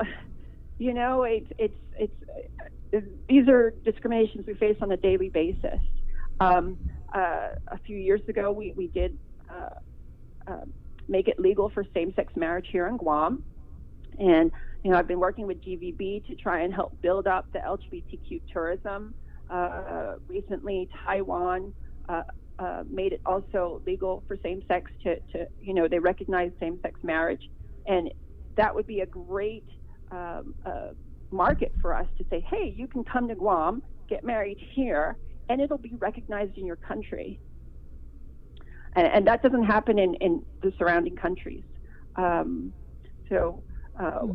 that was passed, when Senator Cruz, B.J. Cruz, passed the GENDA Act, the Guam Employment Non-Discrimination Act, which made, and that was only 5 years ago, that makes it illegal to discriminate against employees in the workplace. But we still don't have laws that say, hey, you can't discriminate in public places or in housing or healthcare here. And we have had senators that have tried to pass that, and they were shot down. And maybe also if you can talk about, aside from fighting for the rights of the LGBTQ community, but there may be, youth out there, right, who may be having a hard time coming out to their parents, and, maybe you can talk to them. Absolutely. And if you're listening, I want you to know that it gets better. It gets better. We have, in the past few years, there have been individuals like Isaiah Ogden, who I think is on your sister station, Power 98, who had started one of the first LGBTQ clubs in Simon Sanchez. And I'm starting to see them pop up in other schools here in Guam. And what we want to do is we want to help these groups raise money so that they can buy their T-shirts, so that they can buy their materials. They can come to the Pride Wave, and we want our kids to know that they're loved, and we want the parents to learn that, hey, these are our kids. This is our culture. They're the front line, in this, and we need to support our children here on Guam. There's safe spaces out there, and that's the mission of Guam Pride, is to celebrate LGBTQ culture here in the Marianas, in our Chamorro culture, and to remember and commemorate our history. There's so many LGBTQ people here that contribute to our island. There are teachers, there are lawyers, there are people in our hospitality industry, there are people in government, we have our entertainers, and they're all positive contributors to our society. And we need our kids, we need these people to come up and be positive role models so that these kids that are discriminated against know that life gets better, know that they can grow up and have these positive role models to look up to. And you see it in our culture now. You see it in media. We have more trans activists out there like Laverne Cox, and there's more documentaries on Netflix. Something's coming out on June 19th called Disclosure, and it's a documentary on trans people in the media now. Janet Mock is a very famous media person. There's a lot going on. Mm-hmm. What about you, Lazia? What's your personal story and some of the challenges that you've had to overcome, and the story that you share to hopefully inspire others? Well, I'm a trans woman myself. And I left Guam in 1993 because of the discrimination here. It was so bad. I was living on the streets. I couldn't get a job. I was fired from a job at the Hyatt at the time, and there were no laws protecting me. And so I literally had to work on the streets, which is something that a lot of members of my community and the trans community end up doing. They're pushed to the fringes, and they end up doing jobs and doing illegal things that they don't want to. So I left Guam, and I went into hiding for 20-something years, and I lived in fear every day of my life, always wondering, looking over my back if I was going to be outed. And I was outed, and then I'd have to move again. So there was that, and then I finally, there came a point in my life when I said, hey, no, you know what? I'm a part of the problem. If I'm not living out loud, if I'm not living my truth, if I'm not advocating, then I'm a part of the problem. And so I did come out on my 40th birthday. So it was a long time. And you know, I've been a very strong advocate, speaking out in public, on, you know, in support of the LGBTQ community and our kids. And I wanted to start Guam Pride because you know, when I was living off island, I had the opportunity to attend so many different events where communities celebrated the LGBTQ community, you know, out in the open with their Pride events. And that was something that was lacking here in Guam when I moved back, was, you know, a Pride event that was open to the public, open to the kids, that was out in the daylight, where you know, there was a safe place for everyone to come and congregate and get that show of support. And, you know, our numbers have doubled every year. Our sponsorships have doubled every year. And unfortunately, we won't be able to congregate and come together in our normal way this year. But hopefully we can later in the year, in the fall, if we get the go ahead. So we're excited about that. But, you know, we're looking forward to this afternoon. I hope it doesn't rain. And we look forward to, you know, everyone coming out and showing their support for our LGBTQ community and, you know, the commonalities that we have with the Black Lives Matter movement. Well, thank you, Lacia. And I think it's without a doubt that you have made a difference since coming back. I know that I think it was a few years ago that you hosted Guam's very first, I want to say it's a parade. It was at EPAL Beach, and it was the first time something like that was held on Guam. So thank you for what you're doing.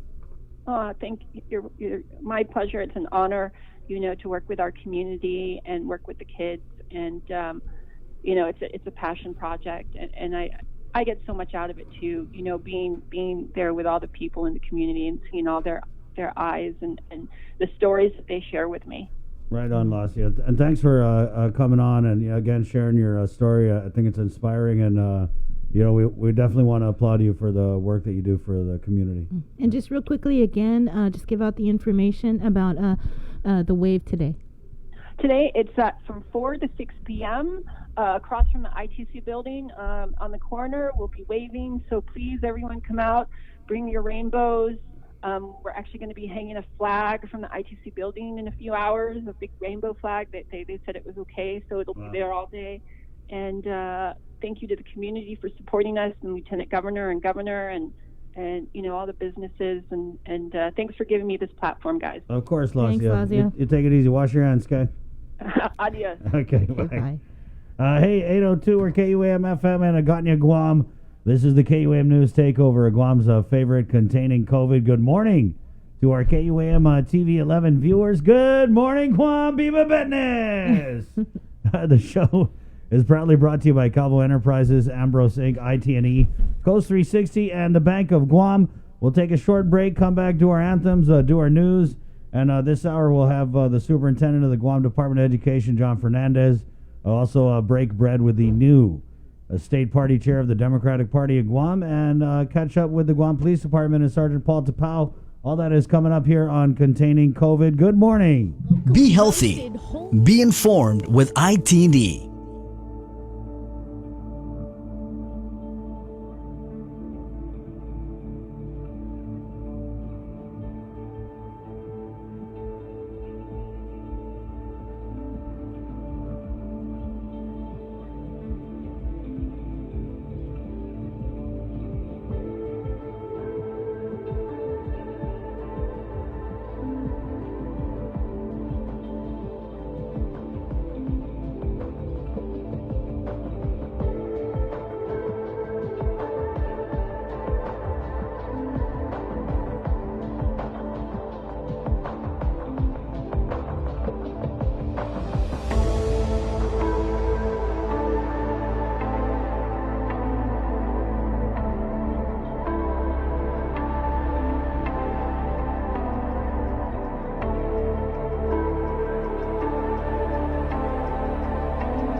Keeping you informed, KUAM News brings you Banking 671, brought to you by the Bank of Guam, the People's Bank, and Coast 360 Federal Credit Union. Together, we thrive. KUAM News COVID-19 Takeover on I-94 FM is presented locally by Ambrose Inc. GU Self-Storage, conveniently located near the Harmon McDonald's. We offer affordable rates, online payments, and auto bill pay for your convenience. Plus, gate access daily from 6 a.m. to 9 p.m. Call us today at 648-7867 for more information. With the new challenges we're all facing, First Hawaiian Bank wants to make sure you have access to your financial world. With FHB Online and our mobile app, we hope to make banking the least of your worries. Visit fhb.com/digital. We hope that you and your loved ones are safe and healthy during the COVID-19 pandemic. It has been a challenging time for all, but now, more than ever, our cancer patients and caregivers need us. Although we are apart, we stand united in the fight against cancer. The American Cancer Society Guam is excited to announce our first virtual Relay for Life. Join us on Saturday, June 27th at 6:30 p.m. on KUAM TV 8, as well as on I-94 FM and streaming on KUAM News digital platforms. Cancer does not stop, and neither can we. On June 27th, let's celebrate together and fight cancer. Visit relayforlife.org/GuamGU to find out how you can participate in the 2020 virtual Relay for Life Guam.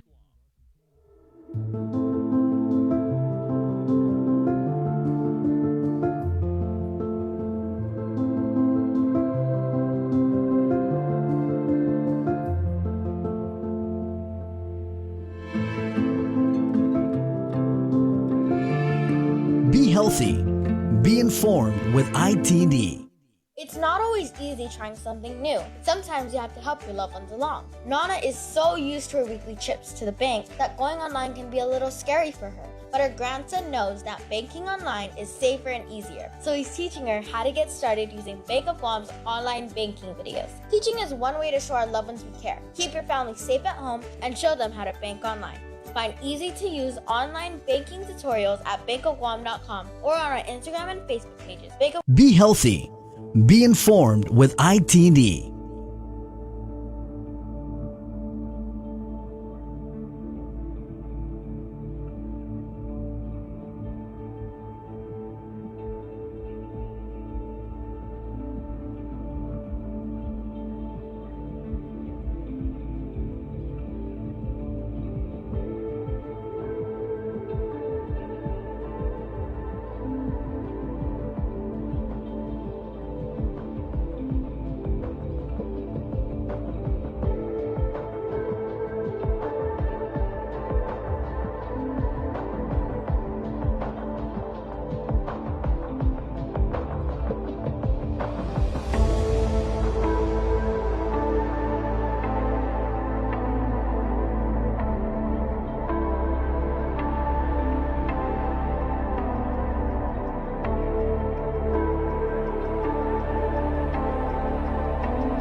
moru purita nonda kantai mantunat nyagi toru ilugar para honra para gloria abibai islasen para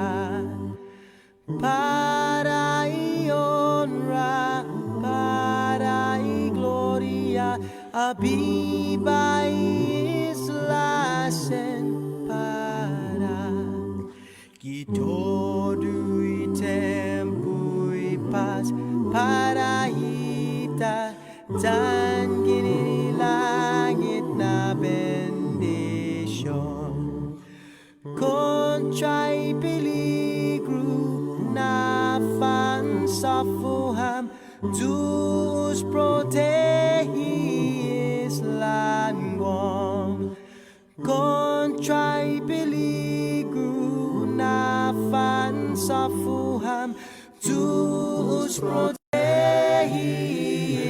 Islanguam.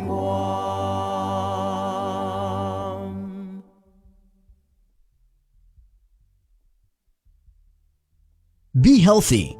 Be informed with ITD.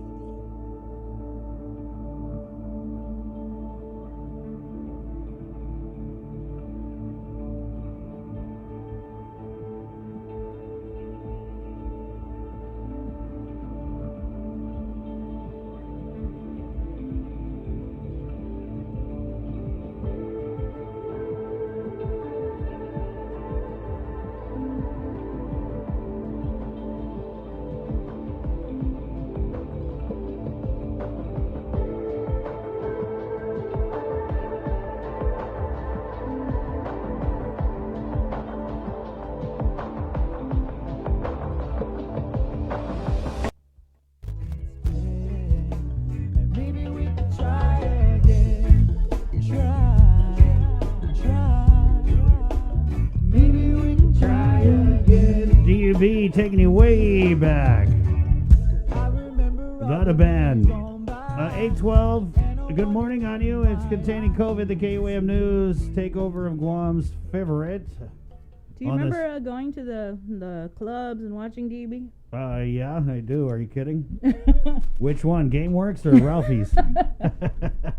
How many old bars you want to throw out, Bree? Hard Rock? Remember Hard Rock? Oh, yeah. Yeah, of course I remember Hard Rock. Try not to, though. TGIF. But TJ's? Yeah.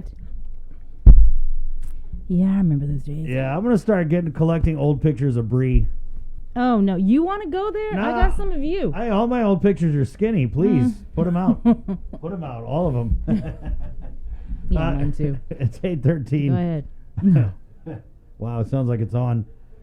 Proudly brought to you by Cavo's Insurance, or Cavo Enterprises, Ambrose Inc., Coast 360, ITE, and the Bank of Guam. It's containing COVID.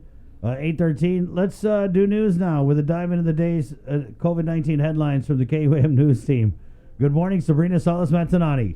Alpha good morning, everyone. Public Health's lab ran 6 samples through its lab on Thursday, 0 testing positive. We should note that a total of 74 samples taken from the COVID-19 drive-through testing held at Maritzo Senior Center will be ran today. Additionally, the one COVID case that was previously confirmed positive by the Department of Defense was later determined to be a false positive and removed from the overall count.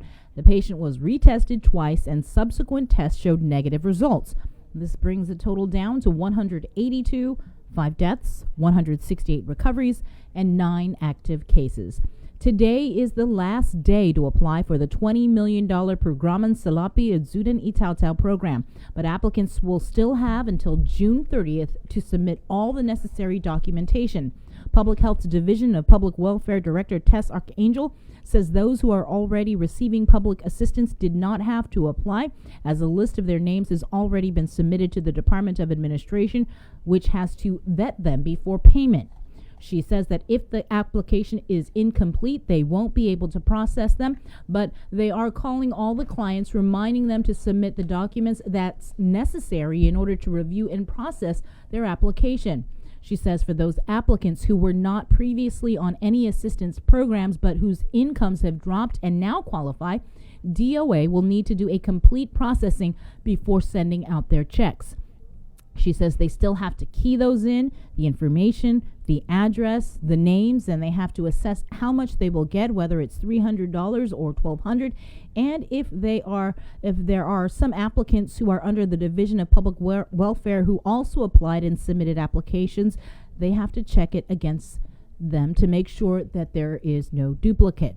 She says it's a lot of work on the part of their agency as well as on the part of the Department of Administration. She says this would be on top of their regular workload and other new assistance programs. Again, the deadline to apply for the Programan Salapi Idudan Atatao program is today. Reminder now about the Puan FPUC beginning June 15th. Those who do not have internet access to apply, you can get assistance at the GDOL Processing Center located on the Guam Community College campus. It will be by appointment only. Appointments are for 1-hour slots Monday through Friday from 9 a.m. to 3 o'clock in the afternoon. Note that the first 2 hours will be strictly for Manamco, people with disabilities, and veterans. You can schedule appointments now by calling 988-3672, 788-0729, or 689-1872. Senator Jim Moylan has written the governor saying that while Bill 367 awaits a final vote within the legislative branch, they ask you, since you have the authority to create a program without their approval, and as displayed in your recent actions of establishing programs to help both individuals under a certain poverty level and small businesses, that you establish a program utilizing the monies from the CARES Act to assist those families whom the Adzuda y Mangafa Help for Families program intends to assist. The legislative vote is merely a time-consuming ceremonial formality, and these families need the immediate help. You have the ability to make it happen today. The Adzuda y Mangafa program bill was introduced by Senator Amanda Shelton and heard on session floor Wednesday night. BBMR and DOA appeared before senators saying CARES Act money would be used to fund the program. And we should note that the legislature cannot appropriate federal funds. Language, however, was incorporated into the bill indicating that the CARES Act funds could be used as a funding source aside from for other local funding source options. The measure was moved to the voting file. Lawmakers are back in session at 10 a.m., but it is to receive the State of Judiciary address by Chief Justice F. Philip Carpelito. Passengers on United Airlines will now be asked to complete a health self-assessment during check-in to confirm before boarding that they haven't experienced COVID-19 related symptoms in the prior 14 days. Additionally, Japan Airlines announced that it is extending its flight suspensions through July 31st. The carrier stopped service to Guam due to the COVID pandemic. Attorney Tom Fisher has filed a notice of appeal against Superior Court of Guam Judge Anita Sicola's decision on the double pay matter and now plans to take the case to the higher court. Earlier this month, the court denied Attorney Fisher's client, police officer Stephen Tapasnia's petition requesting the court order GovGuam to pay double pay to frontliners. Judge Sicola ultimately sided with the government, stating that Tapasnia failed to determine the Guam Police Department was closed and further failed to allege that other GPD employees were on excused leave. As we've reported, Fisher has received over 100 complaints from essential workers to support the lawsuit. The Forever 21 store at GPO is closing for good. There will be one last opportunity on Monday to shop there, according to GPO General Manager Monty Mesa. GPO is putting the remaining merchandise in the store on sale, and the proceeds will go to charity. Mesa says the company, which was undergoing bankruptcy in the mainland, had notified him that they had no plans to reopen.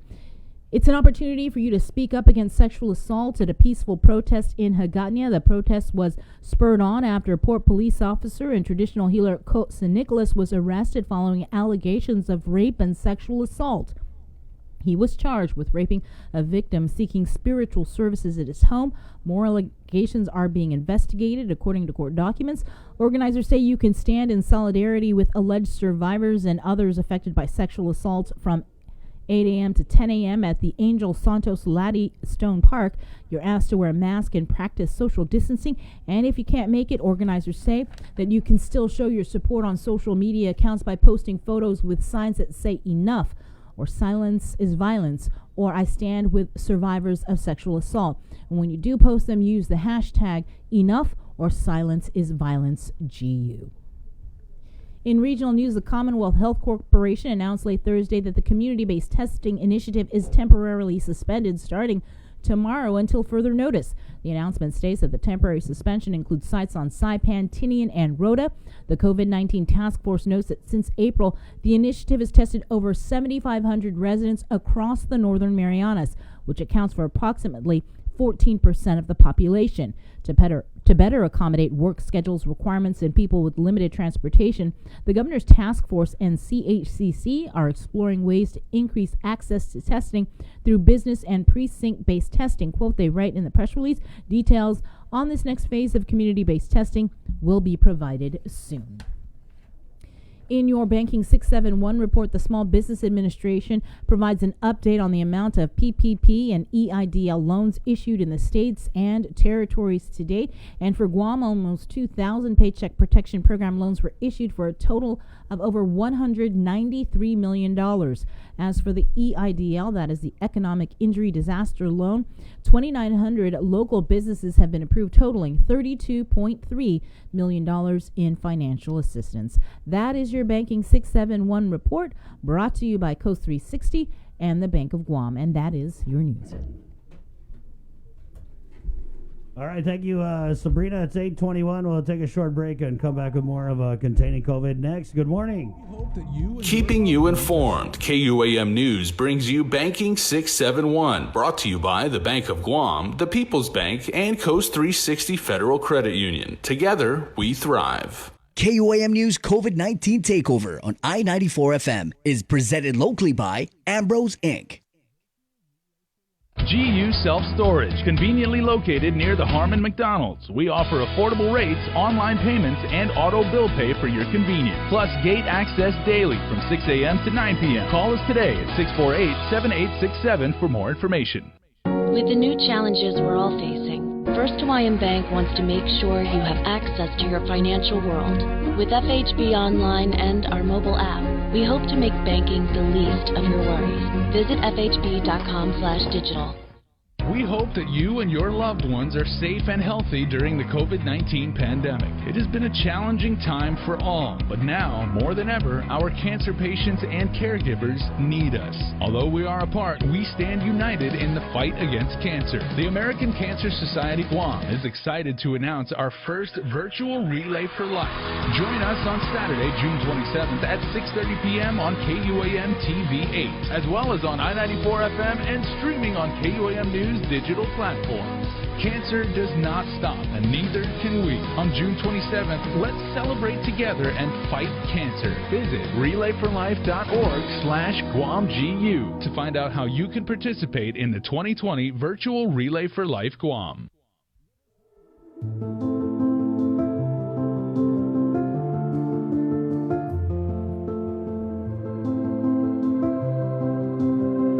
Be healthy.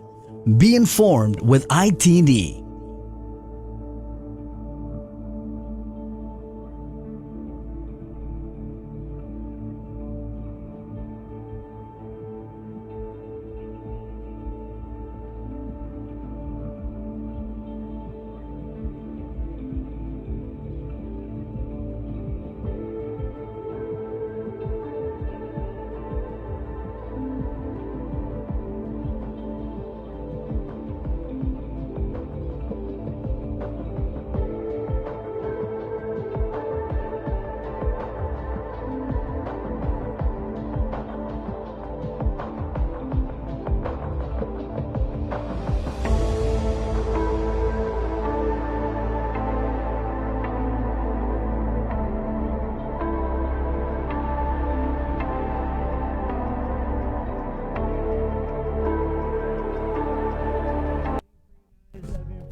So, Bree, really excited about this virtual Relay for Life.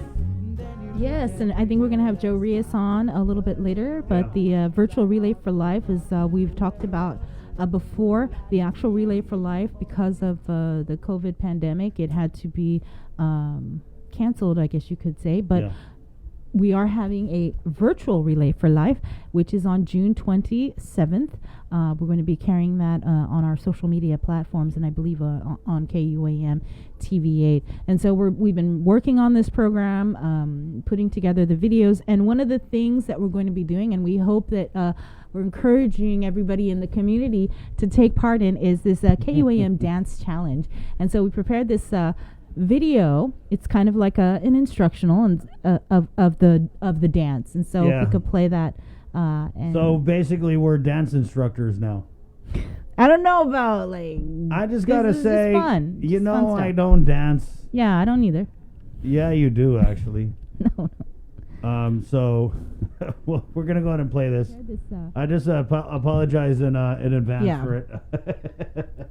Okay, here we go. We all know we gotta fight to survive. Live life for life. It's alright. That's so easy, man. Just live life. We all know we just fight to survive. So live life for life. It's alright. Okay, you gotta run back to the right. Never give up. Never stay down. Stand back up. Put your feet on the ground. We all know we must fight to survive. So live life for life. It's alright.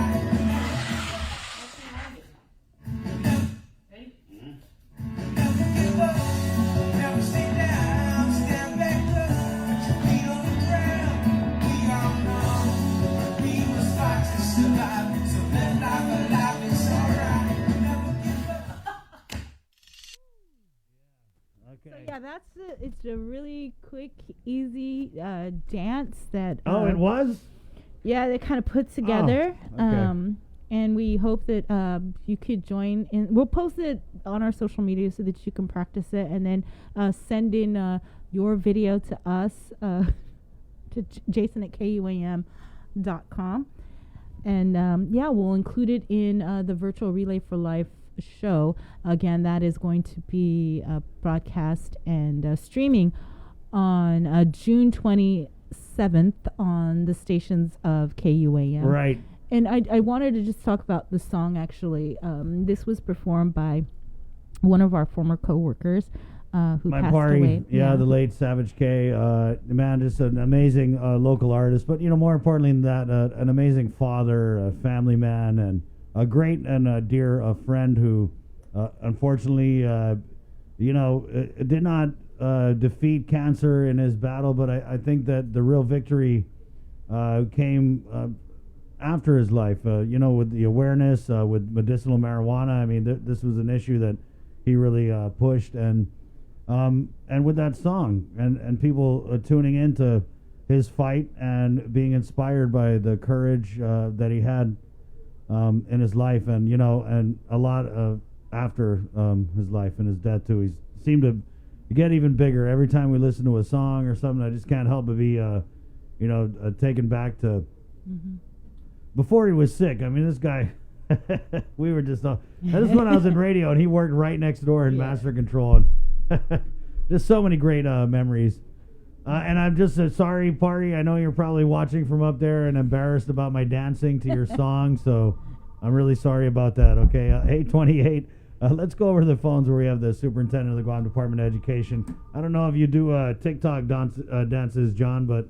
We're going to send you the video, and we hope that you can record your version and send it back and show off your moves. And it's for a fun cause. Yeah, good morning. I didn't get to see the video, so I'll have to watch it. But we'll WhatsApp it to you. Yeah, we're going to spam your WhatsApp. Yeah. I'll take a look at that for sure. See if I can do better than Chris. Right. So what's going on with GDOE? Any updates? Well, I want to encourage everyone who has an opportunity to tune in today to the Guam Department of Education Facebook page at 11 o'clock. The board is having a special meeting, and this is really, there won't be any final decisions made, at least my understanding at this point is no final decisions made. They're going to save that for their regular meeting on June 23rd. Okay. But they wanted to have a special meeting to make sure that they can discuss these matters in a public forum with all the members in attendance and have the presentation made by our reopening task force to go through the issue that you probably already heard of in bits and pieces from me and from others regarding the the potential for staggered schedules, looking at the safety issues that we're trying to deal with in opening facilities, getting an update on those preparations, really looking at the mental health side and on our plans to support our employees and students as they return to school. And just all of those matters that we've been in discussion, and we're kind of trying to nail down options and recommendations for the board. But this is really I guess, an early opportunity this month for them to get that presentation, identify issues and areas that they want us to think through more, offer suggestions, and then we hope and encourage the public to listen in as well. Obviously, they're welcome to put comments on our Facebook page as they watch, but also to send them in and to pay attention to the next upcoming opportunities to provide input. So the meeting's today at 11, and the final board meeting where we're asking the board to make a final decision on these recommendations will be on June 23rd at the regular board meeting as well, and that also will be live streamed. Is there anywhere people can read this presentation, maybe even prior to this meeting at 11, so that when it goes live, they can actually have some meaningful discussion or comment and feedback? Well, that's a good idea. I mean, we've been engaging a set of stakeholders, including a representative of island-wide parent-teacher organizations, and we will do so again.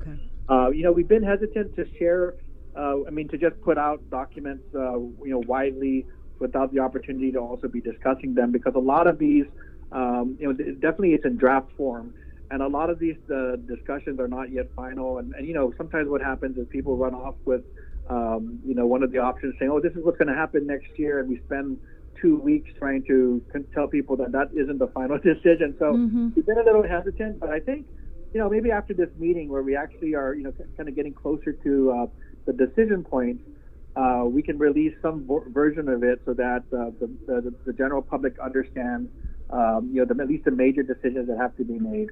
But up to this point, we have shared it, but, of course, being very careful to label them as draft working documents for discussion.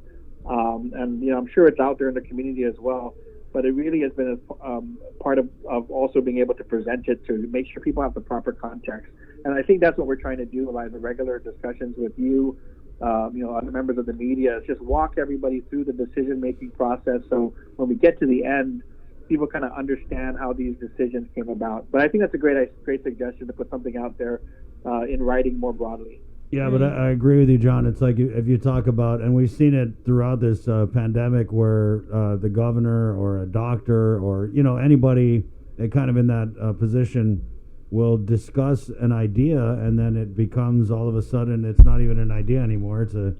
People think it's an actual policy, and they kind of run away with it. So I can appreciate how careful you're being with what you're putting out.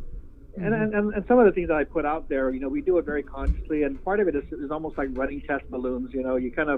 Let's float these ideas out there just to get people to think about them and get the input as well. So this last week we've been talking about the potential for staggered schedules and what that might mean for those students who have the varied levels of access to the internet versus those who don't. What it might mean for those families of siblings who go to different schools, and what happens if they have to alternate days and find childcare. Just try to think through all the impacts as we try to make those recommendations to the board. So even just mentioning staggered schedules, already I've been getting emails from parents. And you should see our comments, yeah. Yeah, and I definitely welcome them. Definitely welcome those comments. It's good for us to kind of understand where people's mindsets are, so that we can address those directly. So we do want to release at least discuss some of the major decision points that are out there, because it helps us to get that input. Right, yeah, and I only said that because if you guys are going public and actually going to do a presentation today, it just seems that it would be helpful for somebody, a parent who's following along, to have something to follow along. Yeah, you know. So I think that's right. That's right. I think at this point, because we were just preparing kind of for the board's discussion, either I don't know if we'll be able to do it before, but at least following, we can provide something that'll help people walk through some of the major decision points. I mean, there's lots of details, of course, but at least the major ones that are going to have the most impact. So we'll figure that out and how to get that out there. We still have some time. Is there going to be a PowerPoint during this, or is just people going to be talking about it? Yes, I believe so. Okay, yeah, that's working good. on something that maybe that'll be the best way to do it. But no, absolutely, we're really, as I said, and as you understand, it's going to be a very different year ahead of us, especially with the public emergency still in place and the safety parameters still in place. There are some decisions that we just can't avoid, especially if you're talking about things like social distancing and what that looks like, in a school setting. Things that we just have to kind of confront directly and think through what the options are. Yeah. So definitely we'll put more information out. It's like the heavy weather briefings, right? That the civil defense has, and so while the presentations are being made, they pop up the PowerPoint, and afterwards they release it. So. That's just the only reason why I brought that up, because it helps, at least on my end and the media's end. You can see it, and then you have the information, and so you can, for us at least, we could put out the most accurate information and about what the topic is. Yeah, I'm sure we can put something out there. Maybe right after this meeting, we'll figure that out. But in the meantime, we'll continue to promote the fact that you guys are having this meeting and encourage all parents to actually watch.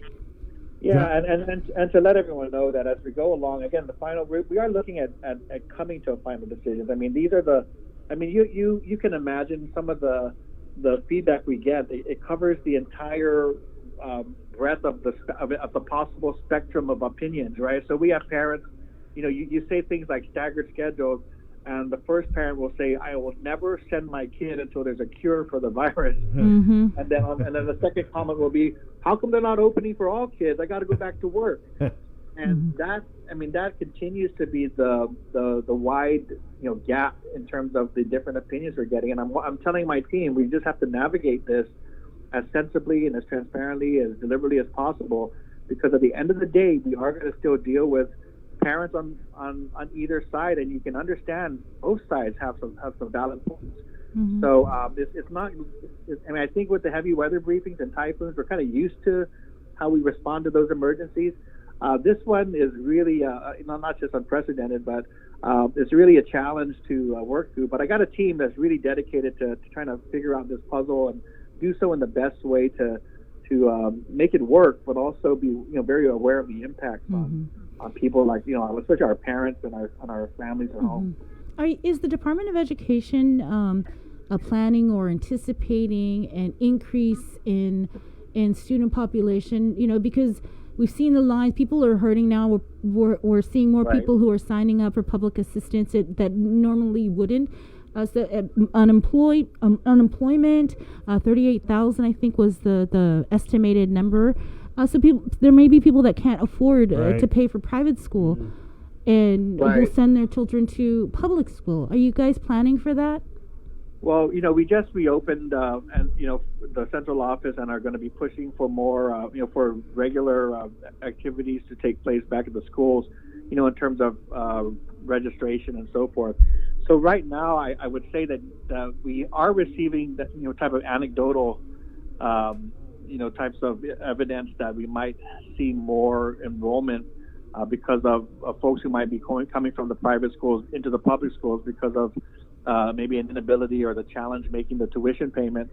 So we are hearing some of that, but it'll really depend on what happens when it comes to registration and starting to get those numbers in to see whether that actually comes true this year. But yes, we are preparing for that possibility.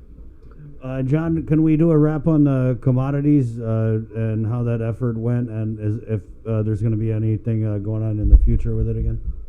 Yeah, so it's this is a strange area for of the department that we've been trying to deal with, in this particular time of emergency. So I would say that usually we do already provide commodities on a regular basis to those who are qualified by income, and those usually end up being our SNAP, WIC, our welfare program recipients who are eligible. And so that's a smaller subset of people who normally avail themselves of our food commodities. But since COVID-19 has hit, not only has there been more commodities coming into Guam as well as flexibilities, it's really forced us to kind of think through our role in food support. So we were very happy to be able to not only continue the school meals. So at this point, I think we've served about 275,000 breakfasts and lunches since the beginning of our government shutdown in March. And on top of that, I think we've distributed about 20,000 commodity bags through through the TSAP program. Right. That includes about 12,000 that we were giving out up to this week, which was basically anybody who came in was able to be eligible to pick up a bag of commodities. That came under the disaster household distribution part of the program. And then we had an additional 8,000 bags that we pushed out through our partners, our nonprofit partners, and Feed the Need and so forth. So those are 20,000 bags of commodities that have already been pushed out. Our team told us that USDA is going to require us to revert back to our regular operation, not this coming week. This coming week we'll be, using that time to replenish the commodities. But the week after that, we are supposed to be reverting to the distribution down in Petey under, basically back to the eligibility requirements under SNAP, WIC, and so forth. But recently, I've been in discussion with our office. There is a possibility that we can revise our state plan, in which we set that income eligibility. And if we raise that, if we're allowed to raise that income level and have it approved by USDA, we might be able to continue the broader distribution of commodities like we've done these past few weeks. So how do you do that? So meaning that, so we have to revise, so I believe we're under, our current rate is under 300% of poverty, but our team has discussed the possibility of moving it to about 400% of the poverty level, similar to some other states on the West Coast. And if USDA signs off on that, that'll get us back to a situation where we don't have to be as strict in our requirements for those who still need food support. So that's something I'm really looking at, because I understand there's a lot of people waiting for their unemployment benefits, and that's been taking some time. And until that extra relief comes in, I just suspect that the food support will continue to be needed. Mm-hmm. And speaking of the food support, the grab and go food distribution sites at the different schools. With this, the possibility that the public health emergency may be lifted on June 30th, we don't know what the governor's going to do, but say that it is, will the grab and go distribution still continue? So we'll have to take a look at exactly how that takes place. I mean, my understanding is that if we move into PCOR 3, that will still be under an emergency. It'll just be some of the conditions will change. And if so, that would still allow us to continue our meals. And our meals program right now is scheduled to go to July 31st. Okay. So it's a good point. But I think as long as we remain under some level of emergency, even if it's under a reduced level, then we will still be able to operate. Mm-hmm. So you're saying that there's a possibility that we could be moved into PCOR 3, but still have this public health emergency declaration in place. Right. Yeah, right. My understanding of the whole PCOR situation is that there's 4 different levels, and so I know that as she's moved along, there still has been an emergency in place. It's just some of the activities that have been prohibited are now, starting to steadily reopen and so forth. So we'll wait and we'll work with the governor's office. My hope is that we just continue to extend the support through July 31st. And I know the governor supports that because of the funding she was able to provide us to help offset the local share of that cost. So we're planning to continue that over the summer. Right. We have a question here from one of our online viewers. Are you doing testing before school starts? We just don't want a widespread the pandemic problem. So, no, we understand completely this desire to test everybody, right? Test everybody on island, test everybody in the school system. that hasn't really been a requirement for anybody on island to reopen, right? So I doubt that, that unless there's a sufficient supply of testing, I doubt that we'll have that supply and that will be able to be prioritized. So we'll discuss that with the governor's office. We have brought it up, but I think everything's kind of been dependent on the availability of tests, and then kind of prioritizing the different sections of the community as that supply is increased.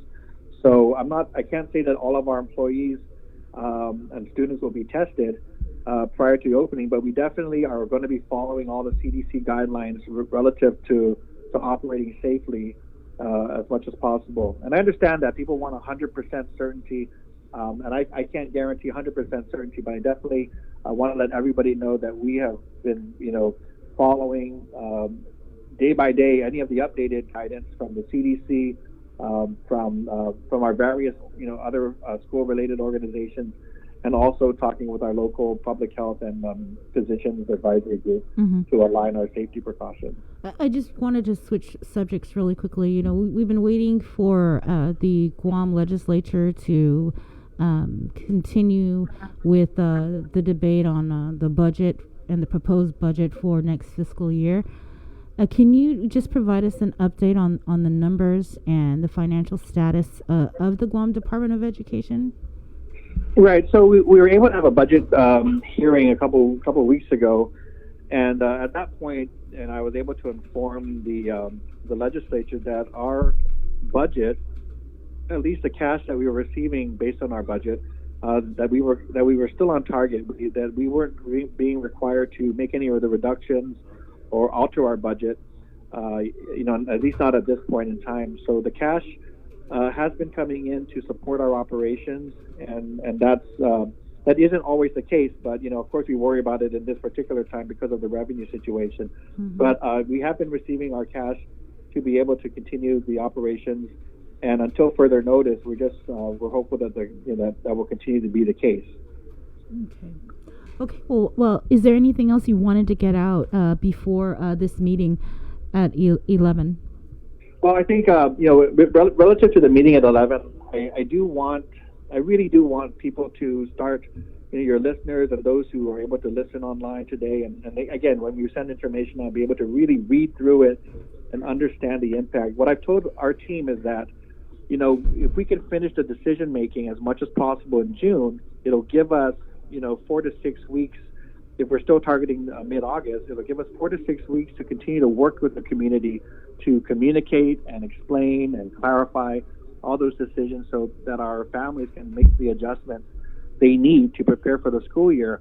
The challenge is, of course, that many people, most people will not focus in on the start of the school year until you get closer to it. And I've told the team that, as we get closer to August, you're going to start to see households and families start to realize the impact of these changes on their lives. So, things that I worry about already, which is the staggered schedules. What does that mean for childcare? What does that mean for, parents who need to go to work? My biggest challenge here is, what does it mean for the quality of teaching and learning? We just had a discussion yesterday about really focusing on the equity issues that we know there are a lot of parents and households out there that we're not going to worry about. If they're going online and they have access to the internet and they're, the ones who are calling the teachers all the time to make sure their kids are on track, those guys will be fine. Those families will be fine. But we know that many of our kids don't come from those situations. And it's not for not necessarily anyone's fault. It's just, parents are working. There may not be internet access and so forth, and we really need to think through the quality of education that those kids are going to receive, and that's going to be a real challenge for us, and it's going to require a real partnership with parents to figure out how to best to make sure that kids continue to learn at home. The home learning is not a day off. If we do end up doing staggered schedules, it's not a day off. It's not vacation. There's got to be a learning component in there. So one of our conversations right now is we have a group of great teachers who are now working on instructional coaching, where they're working with their colleagues to improve the classroom instruction. But that was last year. So I said today that we have coaches, but a lot of this teaching is going on at home. So how do we transform that support so that we're supporting parents as well, because they're now going to be teachers this year, in addition to the classroom instruction that they're getting. So that's a really big piece of it that concerns me, because usually people don't think about these things until they say, oh, we got a couple of weeks to start the school. What are we doing? What's the schedule look like? And then we're going to get all the calls. And I really know that it's going to be important for our parents to really be informed and be good partners. And we have to help each other through this year. All right. Well, thank you so much, John, to you and your team. You're just bumming all the kids out, John, because they're hearing this competent superintendent, and they're probably thinking, we are going back to school. Well, we are going back. It's going to happen. There's that, but I tell you, you've got kids who are listening, and I got a couple of them already. I got especially the seniors for next year, the rising seniors. Right. Yeah. We spent all this time together from pre-K to 11th grade, and now you're going to split us up. At least keep the seniors together. So we're already getting a lobbying group going on, and I appreciate that. And also, I got some questions from parents who are skeptical, parents who and that's great. I welcome that. I said, just give us your input, let us think about it and struggle with it, because it's not really about just us following the CDC guidelines, and it's not just about pushing equipment out or helping with internet access. There's a whole level of additional support and communication and partnership that's needed to make this work.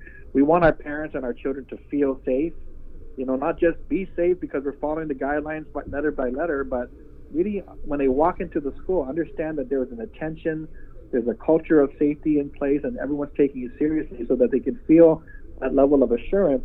And then when it comes to teaching and learning, we've got to open up the lines of communication and support to make sure that we're reaching all of our children. So big task ahead for the team, but we're working on it. Right on, John. Well, thanks again for everything you guys are doing. I mean, with just the grab and go, the emergency food distribution, and you guys have so much things that you guys are working on top of the fact that you guys are responsible for cultivating our future leaders. So thank you. Yeah, so much. Well, I do want to say to all the families out there, we really are thinking through the effects on our community of this virus and of the economic impact, and we're really hoping that as an island we can come together and find our way out of this. So yes, we do want to be good partners in that.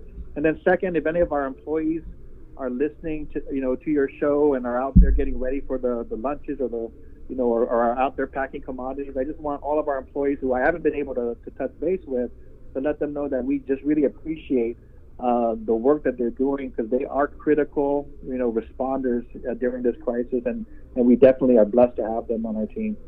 All right, John. Well, thank Thanks, you. John. All right, thank you very much. Okay. Appreciate it. Okay, wash your hands. Will do. Okay. Again, if you're a parent or even a student, 11 a.m., the Guam Education Board is having a special meeting. You are highly encouraged to actually watch, provide comments. They're going to be discussing, I think, their proposed plan for the reopening of schools. I think that's what he said. So you can provide your input while you follow along during the discussion. That is 11 a.m., the Guam Education Board special meeting. It will be live streamed on GDOE's Facebook page, and of course we'll share the link on ours.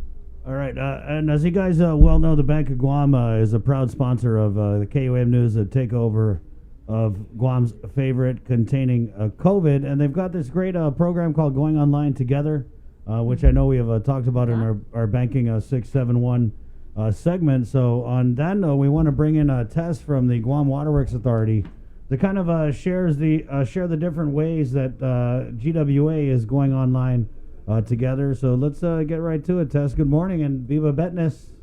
Hi, Tess. Hi, Chris. Hi, Bree. Good morning. Good morning. Thanks for having us on your show. Of course. Yeah. So we'll just give you the floor and tell us, I know you guys are definitely doing the online payment thing, so we could start there. Okay. Well, GWA is excited to promote our online services that we have available to all our customers.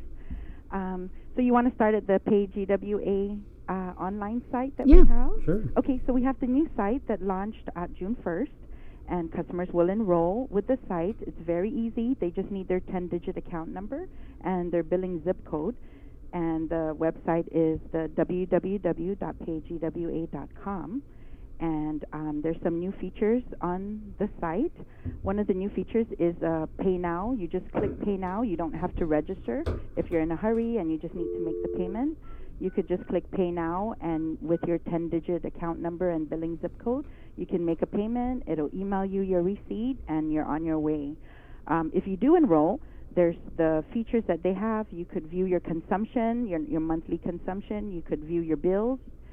You could see all your monthly bills and for the past time and the current bill. So that's what we have available with the paygwa.com. But we do have some other services available online for customer service. Any transactions regarding their accounts, if you need to apply for a new service, you need to terminate, if you have any billing questions, pay plans, or just general inquiries, you can always email us at customers@guamwaterworks.org. We'll respond within 24 hours or less. They can also call us. We have our call center CSRs available. Our number is 647-7800 or 7803. We also have other payment options available if they need to make a payment. We have our GPWA app, the mobile app that's available. You can download it. You could use Android or iOS to get that app on your phones and make payments through there. We also have Pay by Phone, so they can give us a call at 647-4729 or 647-4PAY, and we have secure automated payment systems available 24/7. If they want to speak to a live Pay by Phone representative, they can call Monday through Friday from 8 to 5. But we do have the IVR that's available 24/7 also. We also have our auto pay, so customers can set up the ACH payment, so they could pay their bill automatically every month through one of their accounts, their bank accounts, and they can download the form at our website, and they can email it to us, or they can give us a call, and we can help them with the registration for that. Mm-hmm. We do have a question from one of our online viewers. They're asking that if we already have an online account, do we have to re-enroll? If you had an online account prior to June 1st, yes, it's a new site, so they'll have to enroll in the new site, and all they need is their 10-digit account number and billing zip code. It's very easy to register, and if they have any issues, they can always give us a call or email, but it's very simple. In what other ways, Tess, can we go online together with the Guam Waterworks Authority? Oh, you can also go to our guamwaterworks.org website, and you can contact us through there also. Mm-hmm. Okay, and just for people who are just jumping in, this Going Online Together, it's a collaboration aimed at transforming consumer behavior by promoting the use of online and digital solutions during this pandemic and actually beyond. Yes. Okay, is there anything else you'd like to add about how GWA is going online together? Well, we're very excited to help our customers, especially at this time. We want to help them transition to use all the online resources that we have available at this, for moving forward. So that's what we're wanting to do now, Right. especially with the Going Online Together campaign. We want to promote everything as much as we can online. And I think it's cool because you guys have been, the whole government of Guam has been trying to migrate everyone more towards online services, and our people that just sometimes Tenana doesn't understand, or Tunpete Yes, he's used to very doing hard. it the way he's been doing it, but because of the COVID, the Manamco have wanted to pay their bills, so I think that this is a great chance for us to start moving people more to an online system. Yes, and we're making it easier, safer, easier way for them, especially our Manamco. And they, we go through it step by step, and it's very easy to register. And so we just try to make it user friendly for all of them. Mm-hmm. Okay. Well, thank you so much for sharing what you guys are doing and how people can go online together. Thank you so much Okay. for having us on your show. Right. Now we got to connect at Waterworks. Great. You can give us a call anytime. We're here to help. All right. I love hearing that. Thank you, Tess. Thank you. Take Okay. care. You too. Have a great day. Yes, wash your hands with that Guam Waterworks Authority water. Yes, all the time. Our Okay. water is safe to drink. Amen. All right, Tess. Bye-bye. Yeah, there's several other going online together partners Right. aside from the Guam Waterworks Authority. There's GPA, Bank of Guam, Coast 360, Community First, Docomo Pacific, and other organizations. So it's a great idea, and we're glad to help get the word out about it. So thank you again to the Bank of Guam, a proud sponsor of the KUAM News takeover of Guam's favorite, Containing COVID. It's 9 o'clock. We're KUAM FM. Hagatnya will take a really short break and come back with the new Democratic Party chair. That's right here on Containing COVID. Good morning. Keeping you informed, KUAM News brings you Banking 671, brought to you by the Bank of Guam, the People's Bank, and Coast 360 Federal Credit Union. Together, we thrive. KUAM News COVID-19 Takeover on I-94 FM is presented locally by Ambrose Inc. GU Self-Storage, conveniently located near the Harmon McDonald's. We offer affordable rates, online payments, and auto bill pay for your convenience. Plus gate access daily from 6 a.m. to 9 p.m. Call us today at 648-7867 for more information. With the new challenges we're all facing, First Hawaiian Bank wants to make sure you have access to your financial world. With FHB Online and our mobile app, we hope to make banking the least of your worries. Visit fhb.com/digital. We hope that you and your loved ones are safe and healthy during the COVID-19 pandemic. It has been a challenging time for all, but now, more than ever, our cancer patients and caregivers need us. Although we are apart, we stand united in the fight against cancer. The American Cancer Society Guam is excited to announce our first virtual Relay for Life.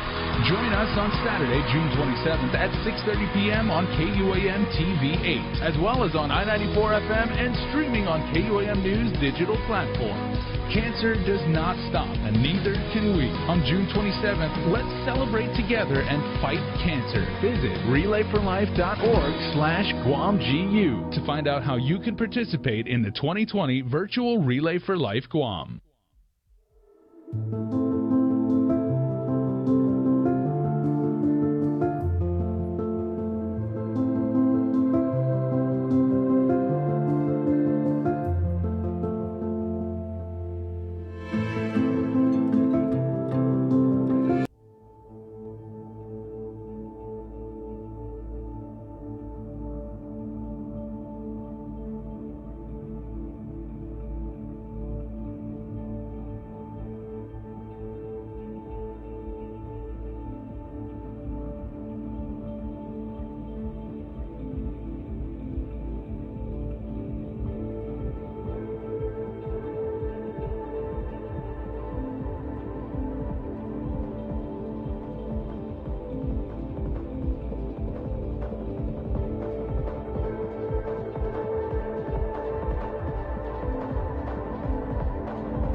Be healthy.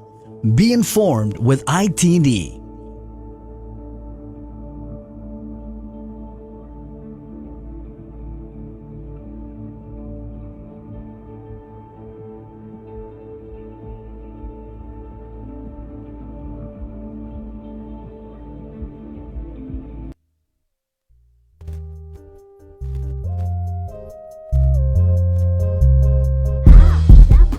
When you fell from the sky, dust that dirt off your shirt, 'cause your mind's on mine.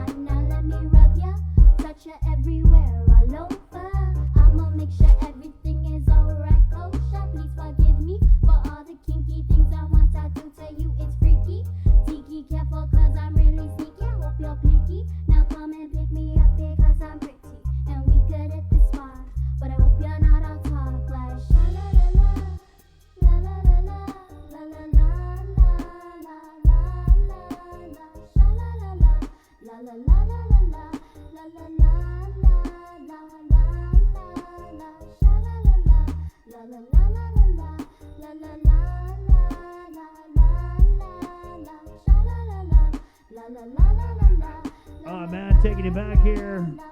Ari Alvarez, sha-la-la-la. Yep, we only do local music. For containing COVID, it's Friday, Viva Vetness, the 12th day of June. There's a new party chair. You know, something that you were nominated for, you had like actively sought out? The party chair or personship? Well, the way it goes, Chris, is that, people, in the party approach people that they think that they're interested and that they think that they would be successful, and then they get nominated and put on a ballot, and that's what happened with me, and I was on the ballot last week, Saturday. And so the Democrats came out and voted, and there was actually no one else running against me. So here I am now. Yeah. Here I am. Just like that. Yeah, just like that. So Sarah, I mean, have you've obviously been very active in the party over the years? Yeah, I was vice chair of the party several years ago when Ken Paris was the chair, and so I had that opportunity to observe an awesome leader and work closely with him and other party officials. So yes, I've had exposure to the leadership of the Democratic Party for some time now. Wow. Oh, there's a great name, Uncle Ken. You know, it's just the other day I was just going through my WhatsApps with him. He's on the Guam Election Commission, and I'm sure you know, and a very accessible guy, just a big, lot of institutional knowledge there. Absolutely. It was really, for me, it was one of the highlights, of my life, having an opportunity to work closely with him and know him. And like you said, if you've been around him, there's no one like Ken Paris, Whether you like it or not, right? Yeah.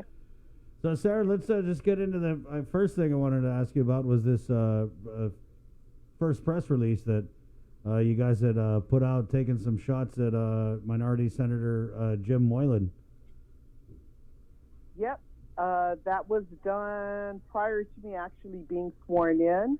And I am going to meet with the Democratic leadership in the next few days and get updated on all of the going on, so to speak, of the party, what's been done, what the folks in the party believe need to be our priorities and steps going forward. So, yeah. So you said that was before you were sworn in. So did that release come from you, or was that from kind of in that gray area before you took over?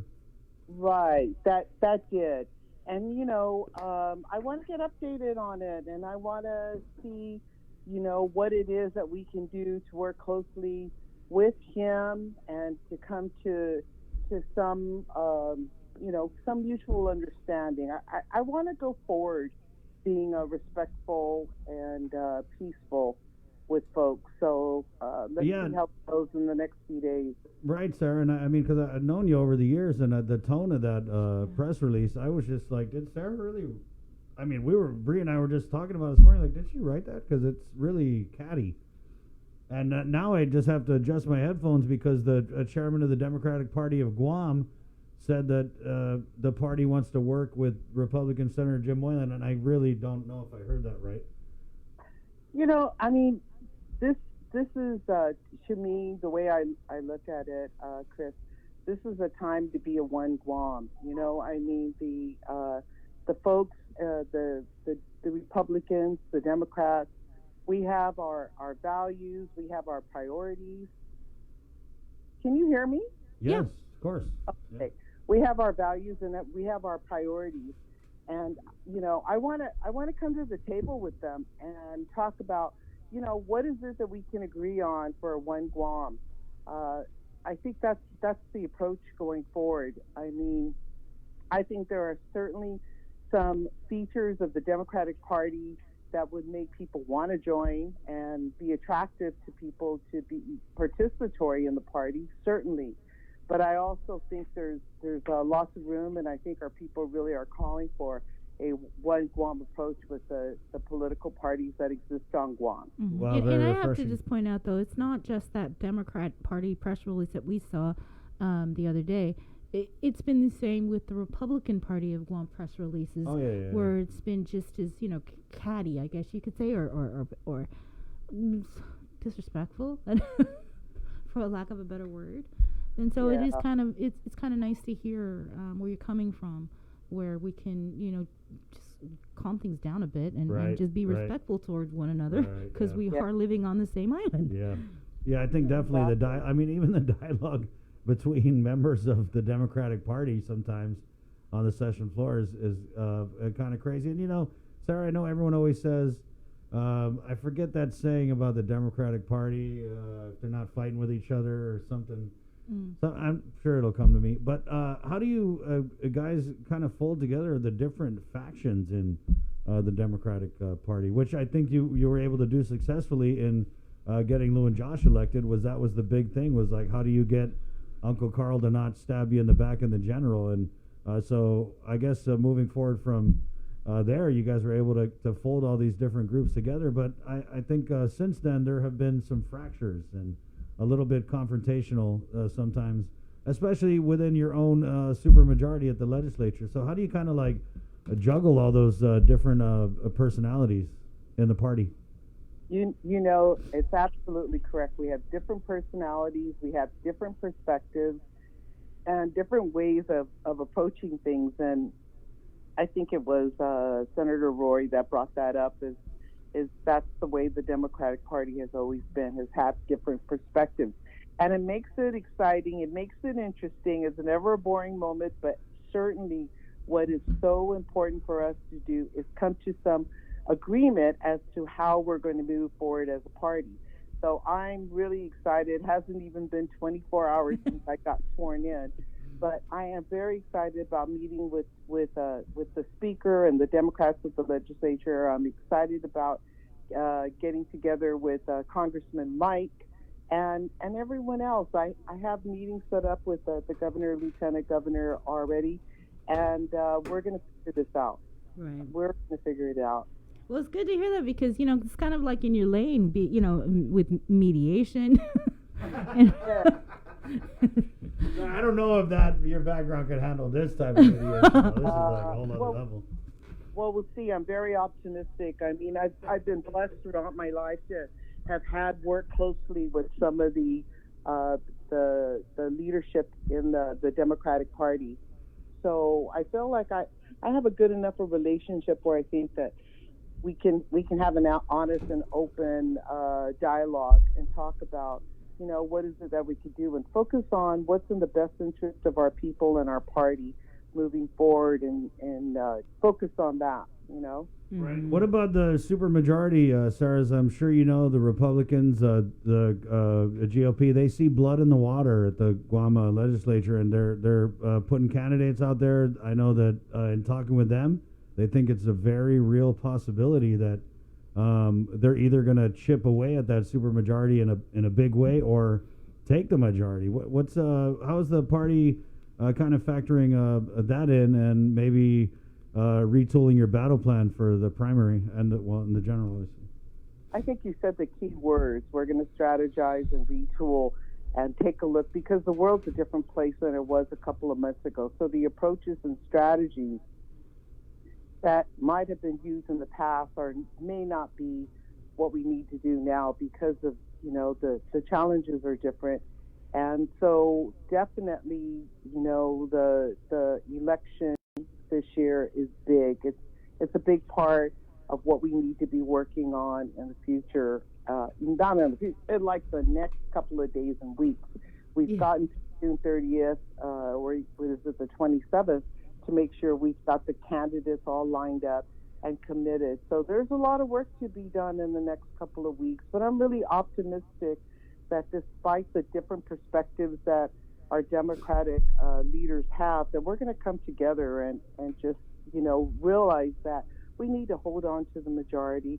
We need to, continue to maintain credibility in the executive branch as well. So what is it that we need to do and to get to it?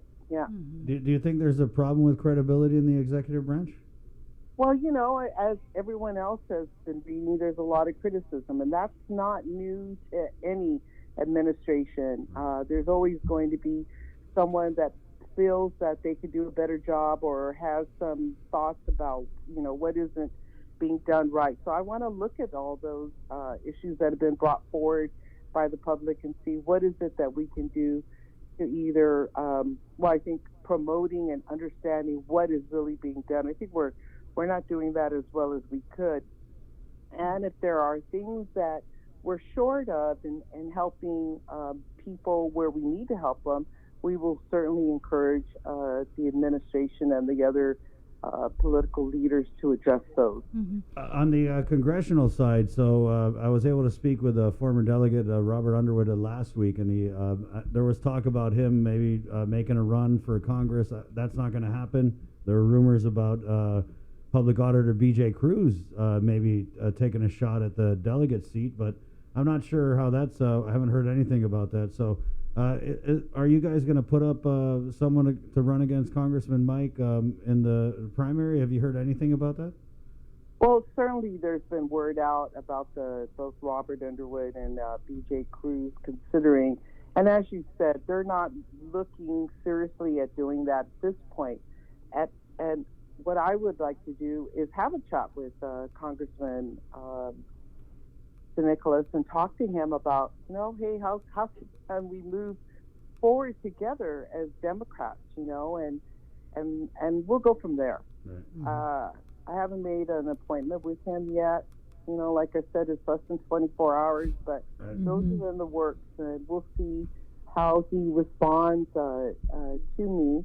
And I'm really hopeful and optimistic. I've had a good relationship with him in the past, and I'm hopeful that will continue in the future. Right. How key is that to mend that relationship? Well, it's non-existent right now between the delegate and the administration, because I feel like he is a thorn in this administration's side, which is kind of crazy because, you know, I've always said I think he's really a Republican who ran as a Democrat, but I mean, I feel like this is so key because as the governor and the legislature, they've been here, you know, they've been here fighting this pandemic, and what the congressman has been able to do is stay in Washington, D.C.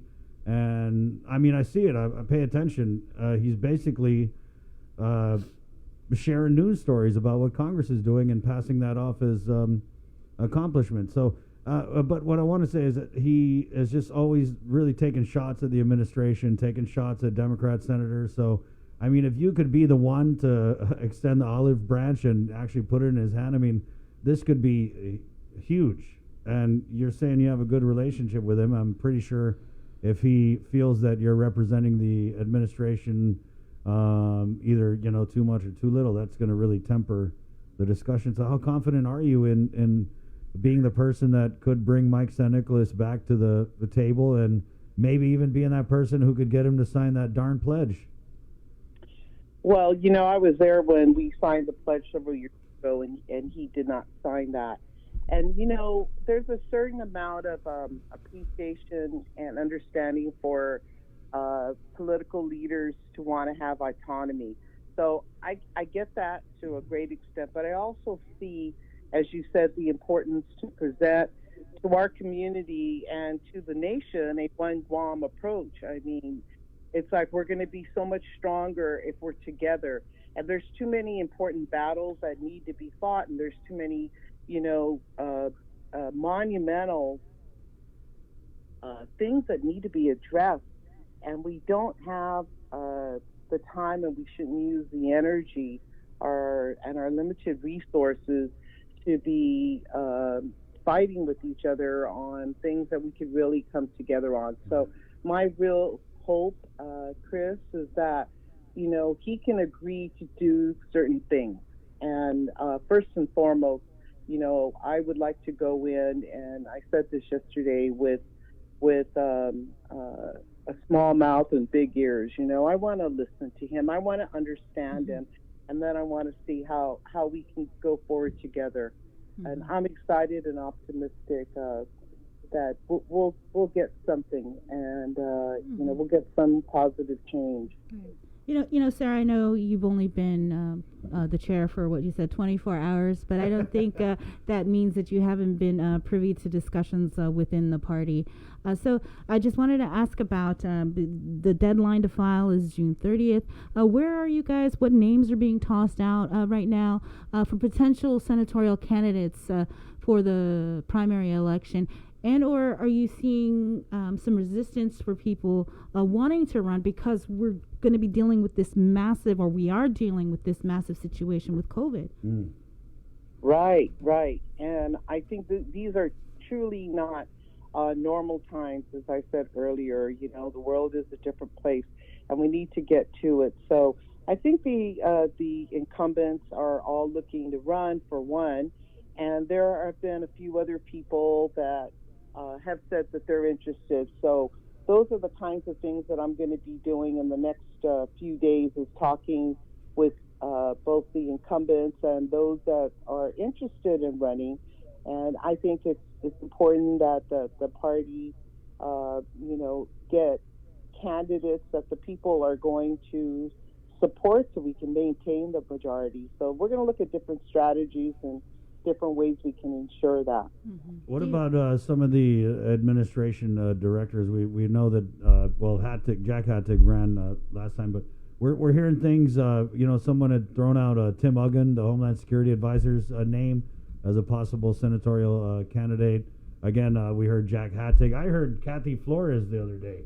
So people are talking. I don't know how much of it is. I mean, it could be the Republicans, John Ananich, right? The Republicans starting rumors, or is this something where people are thinking about it? Maybe they're talking about it, and it's getting outside of that circle and reaching us.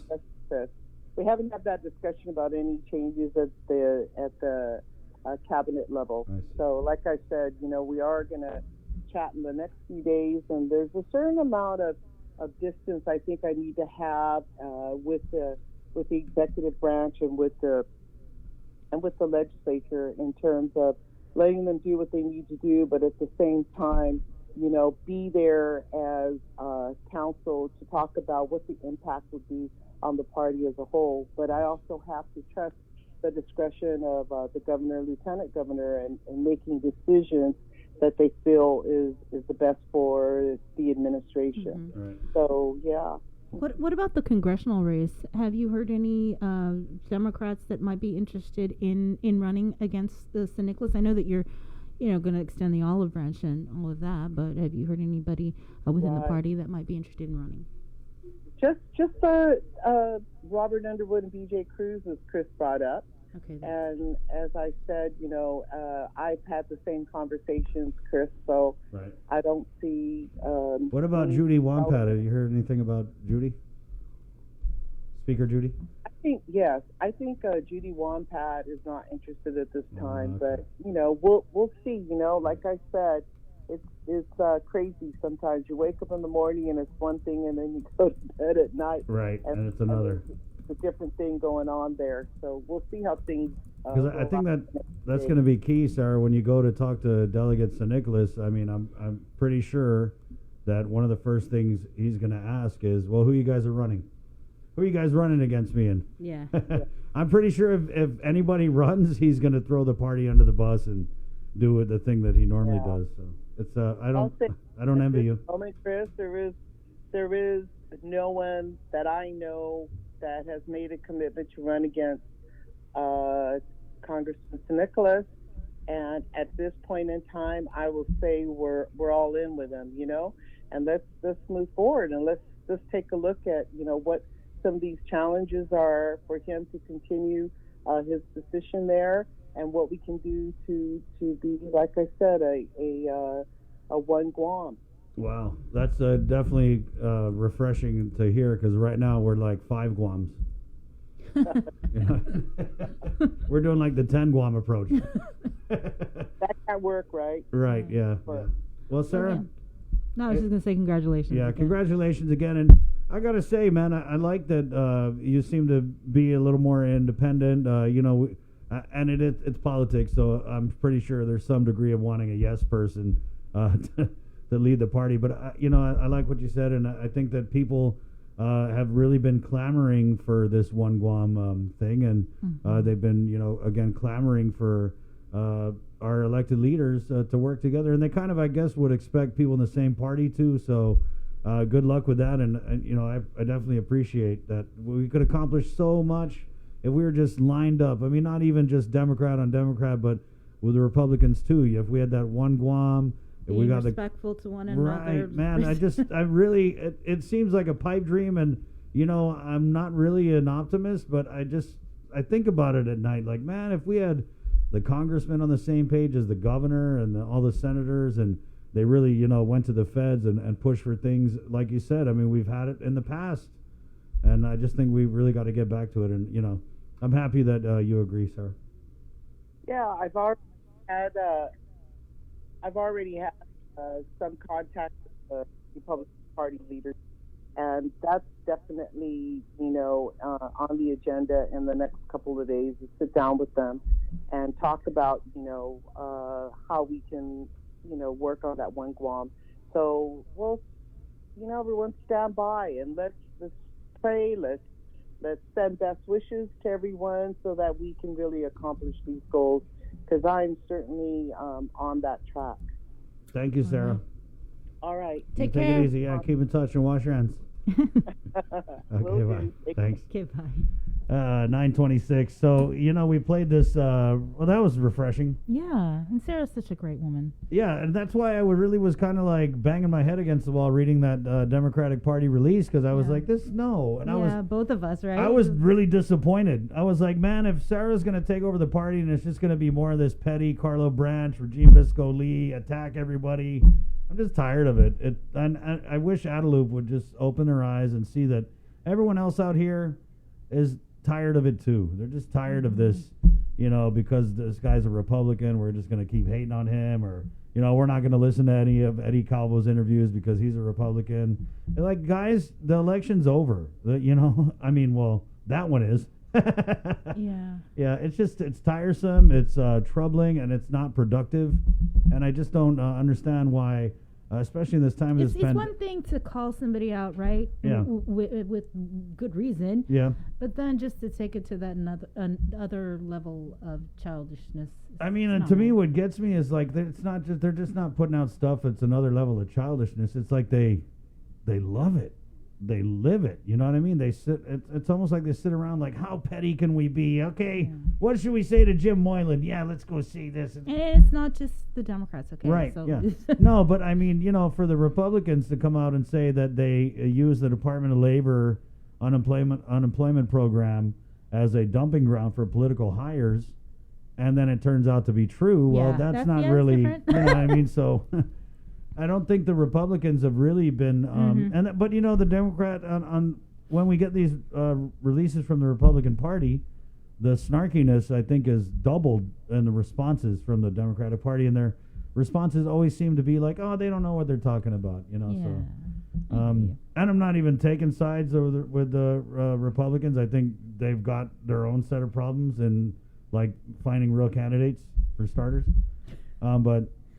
Yeah, I think that the opposition voice is something that they are just figuring out now, the Republicans. I mean, they could have just from day one just been, oh, my God, Adelup said this. Oh, my God, Adelup said that. And, I don't know if there was ever an effort on their end to work together. I know Will Castro was trying to work closely with the administration. So, yeah, I think it's refreshing. One Guam, boy, that's an idea. You remember that when we had one Guam and we had the governor and the senators go to Washington, D.C. together. Yeah. And you had a Republican here and a Democrat sitting right next to them, and it was just... And I think we even talked about this when the COVID was early on. Right. And even before Governor Gutierrez actually had gotten involved, we talked about, could you imagine if Governor Lulian Guerrero called in a lot of the former governors just to Republican Democrats, Felix Camacho, Carl Gutierrez, Eddie Calvo, if they all just came together and just worked on getting Guam out of this. Oh, political wet dream, for real. I mean, and just to have them in the room, and for Governor Lou, because let's just be realistic. This is her first term. she, wasn't a senator for that long. And I mean, I'm not dissing on her experience or whatever. I'm just saying that like there are people who have a lot of experience who offer a lot of value and knowledge because of that experience, and a lot of them happen to be our former governors. So I would have totally taken advantage of that. I mean, can you imagine the press they would have got, a positive press? But they got Carl Gutierrez, so and he's out there. He's at GBB, right? And he's out there hustling. Right. Right. Yeah. So again, I just got to reiterate that. I mean, man, can you imagine? I mean, Congressman St. Nicholas, obviously, this guy is very intelligent. I mean, he's got his issues personality-wise, but I mean, obviously, this guy's very smart.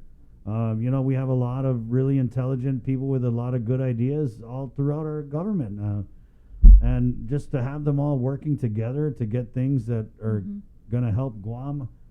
I mean, God, I sound like I'm going to bust out singing Kumbaya any second, but it would just be so great. It would be so great. Like if we're having these problems with this unemployment program, instead of Congressman St. Nicholas, taking shots and hating on the local government, what if he did something else and went to labor or, offered help instead of hate? I'm sure his people aren't on the transition list, but, you may say he's offering hate, but I think at the same time, I think he's pointing out deficiencies, inefficiencies, problems that need to be addressed and acknowledged. Right. And so, I think that that's a good thing that he's doing it because he's at that level where Correct. he should be. But I think that we vote for somebody as a delegate not to just be criticizing the local government. They actually got to be doing stuff too. And so that I goes see both ways. Yeah, You no, can't just totally say agree. that I mean, look, at DOL, we haven't even cut a check yet. It's crazy. And all we It's hear crazy. is this Goliath, this huge Right. program, But and it's again, never Bree, been done before. It's so easy to sit there and say like, oh God, these people, they totally screwed up. We know people are hurting, but I feel like our elected leaders, instead of criticizing, criticize all day. It's a free island. We can say what we want to say. But how about maybe throw out a couple solutions while you're at it, Anyway, 9:31. So we're doing this virtual Relay for Life thing. Yes, we are. Boy, and let's just say that I got tricked into doing a little dance video that we're going to play up here again, and then we're going to bring Joe Rios from American Cancer Society on to talk about who else is going to be doing this TikTok video and some of the work that's going into the virtual Relay for Life. So we're going to play this again. I apologize in advance. And this is we're doing this dance. It's going to be airing. It's a dance challenge. We're asking people, encouraging people to learn the moves. If you know TikTok, that's what they do. You put the video out and then you do the little dance. And so we're just asking people, to take a stand against cancer. This is one way that you can get involved with our virtual Relay for Life that the American Cancer Society is putting together. It's a fun little thing that you can do from your home. And here's a video. Your feet on the ground, we all know we gotta fight to survive. Let's live life alive, it's alright. That's so easy, right? Just live life. Feet on the ground, we all know we just fight to survive. So live life alive, it's alright. Okay, you gotta run back to you. Right. Never give up, never stay down, stand back up. Feet on the ground, we all know we must fight to survive. So live life alive, it's alright. Ready? Never give up, never stay down, stand back up. Feet on the ground, we all know we must fight to survive. So live life alive, it's alright. Never give up. That was fun. Yeah, someone commented, Chris looks like he wants to fight, not dance.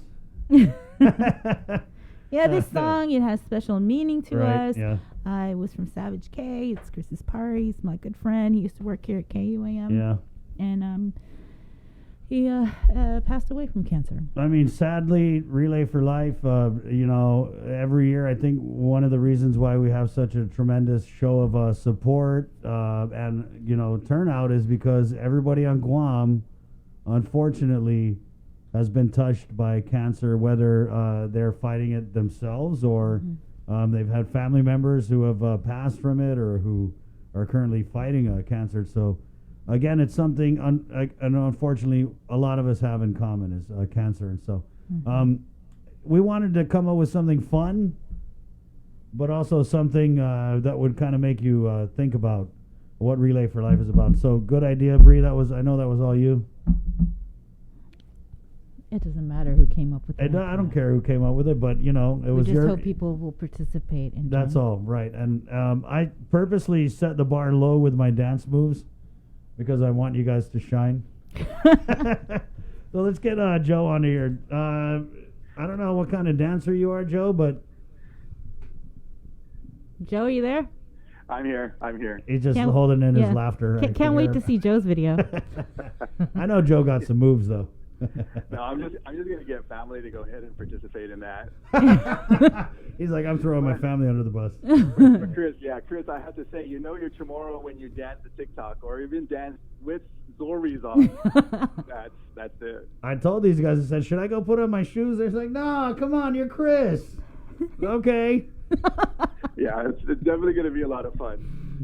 Joe, we're getting closer and closer. Just tell us, I guess, this week we'll wrap. What kind of preparation were you guys doing for Virtual Relay for Life this week? Yeah, Virtual Relay for Life is scheduled for June 27th, so we're really crunching and getting all the last-minute pieces together. I want to thank you, Sabrina, for all of your help with your entire team helping us produce this, because this is, of course, Relay for Life of Guam, and even with Relay for Life, that this virtual program is just a first, and we just have to rethink how to replicate the atmosphere, the feeling, the goosebump moments that you get when we're on the track over at GW, and how do we translate that to the screen? Mm-hmm. So, it's definitely been a challenge, and we're working through it this week so we can finalize a lot of things. I think it's going to be a great show, Joe. I've seen a lot of the Parade Team videos. Some of them are really creative. Some of the I think it's like the Bank of Guam, Bank Pacific, all of them. It's so cute, and I'm just really, really happy, to be a part of helping put this together for you guys. Yeah, it's so interesting watching all the different clips, how creative the teams are this year. We have 40 teams that registered, and hopefully we can get some more through all the promotions that are going on, whether it be on KUAM TV or through the digital platforms. And like you said, it's just so fun to watch. So I'm just looking forward to how everything is all going to be put together, because I'm used to seeing the final product on the TV, but then behind the scenes and working with you and the team, I don't know. I can't envision how it's going to be all put together, but it's so exciting. Yeah, I know. It's like, did you get that video? Yeah, I got all 50. Yeah. But no, even the performances, they're really meaningful. I know we're going to shoot the Illuminaria ceremony. I think it's next week. I'm going to try not to cry when we do that. But yeah, I'm really, really excited about it. I think we're hearing from the former First Lady. Jason just did that Zoom interview with Lourdes Camacho. She was the first president. Right. So that's going to be something to watch with her. She takes us back in time. Yeah, she's the first president for American Cancer Society's office back 50 years ago, and it was just amazing to just hear what she had gone through to create that office when she was asked to launch American Cancer on Guam. Yeah. Well, is there anything else? I mean, you wanted to get out about planning for the virtual Relay for Life? Yeah, thanks, Sabrina. The luminarias is what you talked about, and the decorated bags, we've closed that, but luminaria sales are still open up until the 15th at 7 o'clock is the deadline. So we're accepting that online purchases, and then the office will go ahead and just decorate the bags for you. So that is relayforlife.com/GuamGU, is the website to go to, and it's a great moment. Yesterday we were just talking about how we're going to set up the Luminaria ceremony for TV, and it gets emotional. Mm-hmm. So it's going to be a great production, and we just want more of the island to participate because this year we've had our challenges with the pandemic, and at that same time there are patients, there are our family and friends that continue to be diagnosed. When the American Cancer Office opened up, I think it was maybe 2 or 3 weeks ago, and we had 4 referrals that came to the office, so it's scary because you cannot imagine what you are going through thinking, am I going to get affected with the pandemic around me, and I have to deal with my diagnosis? So for all the relayers out there, we just want to make sure our cancer patients and survivors and caregivers, frontliners are aware that Relay for Life of Guam is here, still here, to support and to help you through this. Right, because Joe, I mean, we have fun and we also take it serious putting on Relay and being involved with Relay every year, but I think it's really about, obviously, these survivors, the people we've lost, and people who are fighting cancer, because this is something Relay for Life that they look forward to every year because they can show up to this and they're the MVPs, they're the VIPs, everyone is just there for them, from the parade of the survivors to the Luminaria, you're right. And so this is something that they hold in their head, and I know a lot of them, I want to just make it to this year's Relay, and so we don't have that, so that's why we got to step up. Everyone's got to step up and show these guys that you're in our hearts. They watch these videos, maybe they get a little boost, maybe that little boost helps carry them through chemo for the day. Maybe that little boost helps them put things in perspective, or, if anything, maybe that little boost just makes them feel like they're more appreciated and puts their mind in a better place for them to be able to do what they got to do to fight that cancer. It just shows we care. Yeah. Right. We love you. We're definitely. there for you. You said it, Chris. Well, Joe, thanks, and I hope you work on your dance moves. I know you said that you're going to make your family do the dance, but we want to see Joe Rios do the dance. Yes, we do. I'm going to have to seriously think about that one. I'm going to have to talk Hey, to we Tina. can do it. You could do Yeah, I it. know. All right. Yeah. I think I got to get a new pair of Zoris. Yeah, you do. Hey, I got my presses on this morning. Thanks, Joe. Good talking to you, for man. everything that you guys are doing. Of All course. right, take we'll care. catch up with you next week. Joe Rios, American. Wash your hands. Working on the virtual relay, and yeah, again, it's really about those who are fighting cancer, who have lost it. This is like their night. Yeah, there was no way we weren't going to do something, Right. and so I'm glad ACS began the dialogue about this, and it's going to happen. We're going to have this virtual Relay for Life. It's going to be on June 27th, 6:30 p.m. on KUM social media and on KUM TV. As Joe mentioned, they are still accepting Luminaria bags. Go to relayforlife.com/GU to get yours, because we're going to start shooting the Luminaria ceremony next week. So please get your bag ready. Okay. On that note, it's 9:43. Again, the KUM News Takeover, Guam's favorite containing COVID. We'll take a short break, and we're back with more of the multimedia broadcast extravaganza next. 9:43. Good morning. Keeping you informed, KUAM News brings you Banking 671, brought to you by the Bank of Guam, the People's Bank, and Coast 360 Federal Credit Union. Together, we thrive. KUAM News COVID-19 Takeover on I-94 FM is presented locally by Ambrose Inc. GU Self-Storage, conveniently located near the Harmon McDonald's. We offer affordable rates, online payments, and auto bill pay for your convenience. Plus gate access daily from 6 a.m. to 9 p.m. Call us today at 648-7867 for more information. With the new challenges we're all facing, First Hawaiian Bank wants to make sure you have access to your financial world. With FHB Online and our mobile app, we hope to make banking the least of your worries. Visit fhb.com/digital. We hope that you and your loved ones are safe and healthy during the COVID-19 pandemic. It has been a challenging time for all, but now, more than ever, our cancer patients and caregivers need us. Although we are apart, we stand united in the fight against cancer. The American Cancer Society Guam is excited to announce our first virtual Relay for Life. Join us on Saturday, June 27th at 6:30 p.m. on KUAM TV 8, as well as on I-94 FM and streaming on KUAM News digital platforms. Cancer does not stop, and neither can we. On June 27th, let's celebrate together and fight cancer. Visit relayforlife.org/GuamGU to find out how you can participate in the 2020 virtual Relay for Life Guam.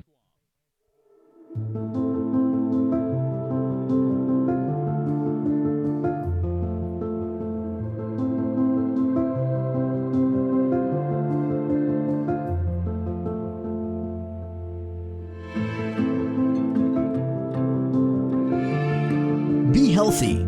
Be informed with ITD. It's not always easy trying something new. Sometimes you have to help your loved ones along. Nana is so used to her weekly trips to the bank that going online can be a little scary for her. But her grandson knows that banking online is safer and easier. So he's teaching her how to get started using Bank of Guam's online banking videos. Teaching is one way to show our loved ones we care. Keep your family safe at home and show them how to bank online. Find easy-to-use online banking tutorials at bankofguam.com or on our Instagram and Facebook pages. Bank of Guam, member FDIC. Be healthy.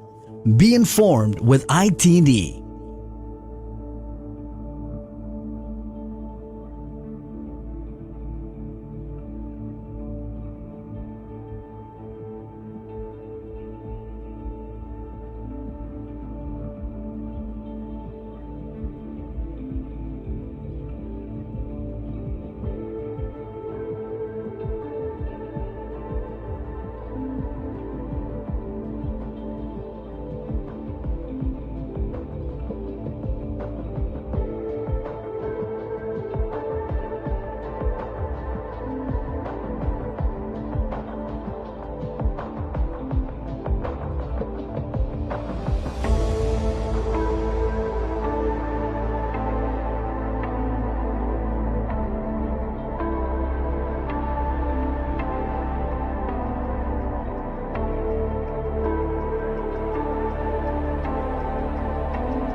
That's Micronation.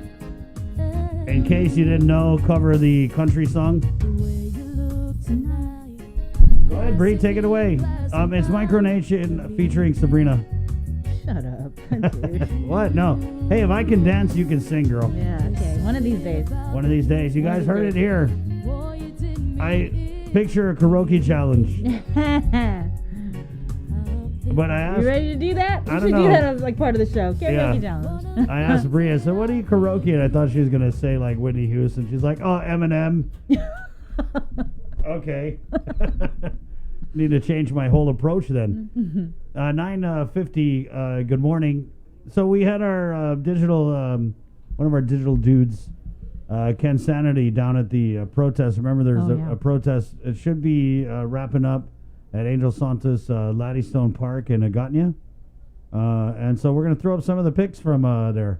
And this was a protest, remember, that was organized, on the heels of the arrest of Colt St. Nicholas, a traditional healer, who's been released from incarceration, is now under house arrest, and he's been barred from practicing any type of spiritual healing unless it's on his own family members or something, is what I had read. And he was released to a third-party custodian. And so, in talking with a couple of the alleged victims of this thing, of him, they were saying that the women were afraid that this guy was out. And apparently there's a feeling that there are more alleged victims out there that are going to continue to come forward. And so, really, I think it's courageous that this protest was not just organized, but talked about out here, publicly. So we had Clarissa Torres, who's a holistic masseuse, who organized it. She was on the show yesterday and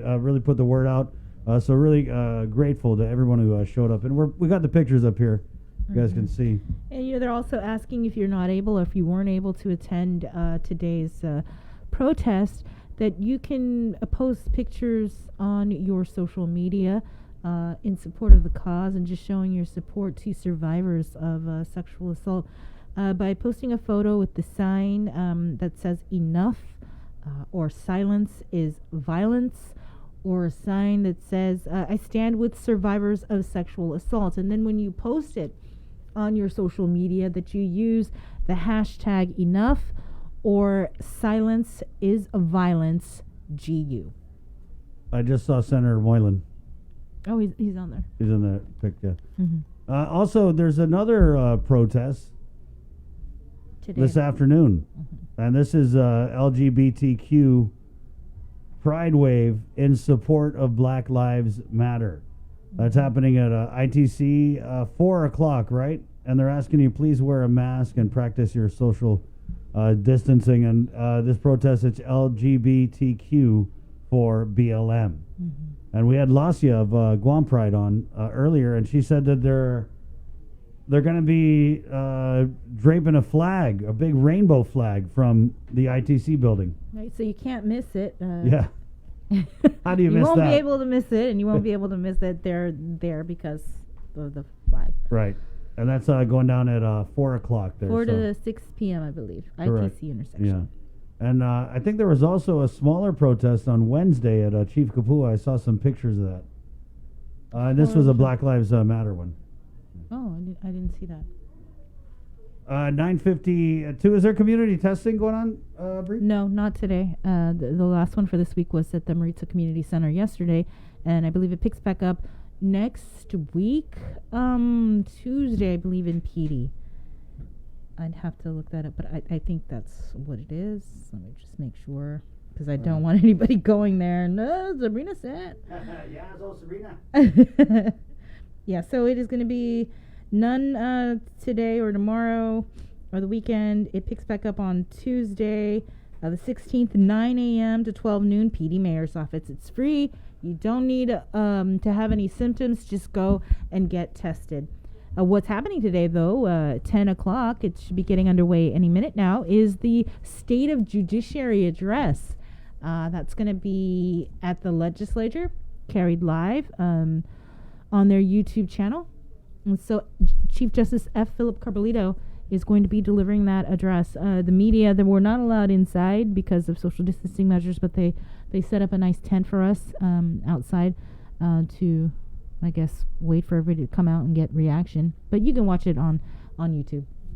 Right. And, I wanted to throw this out there as a little follow I did offline. The Ethics Commission. Now, this is a story I had done before the COVID.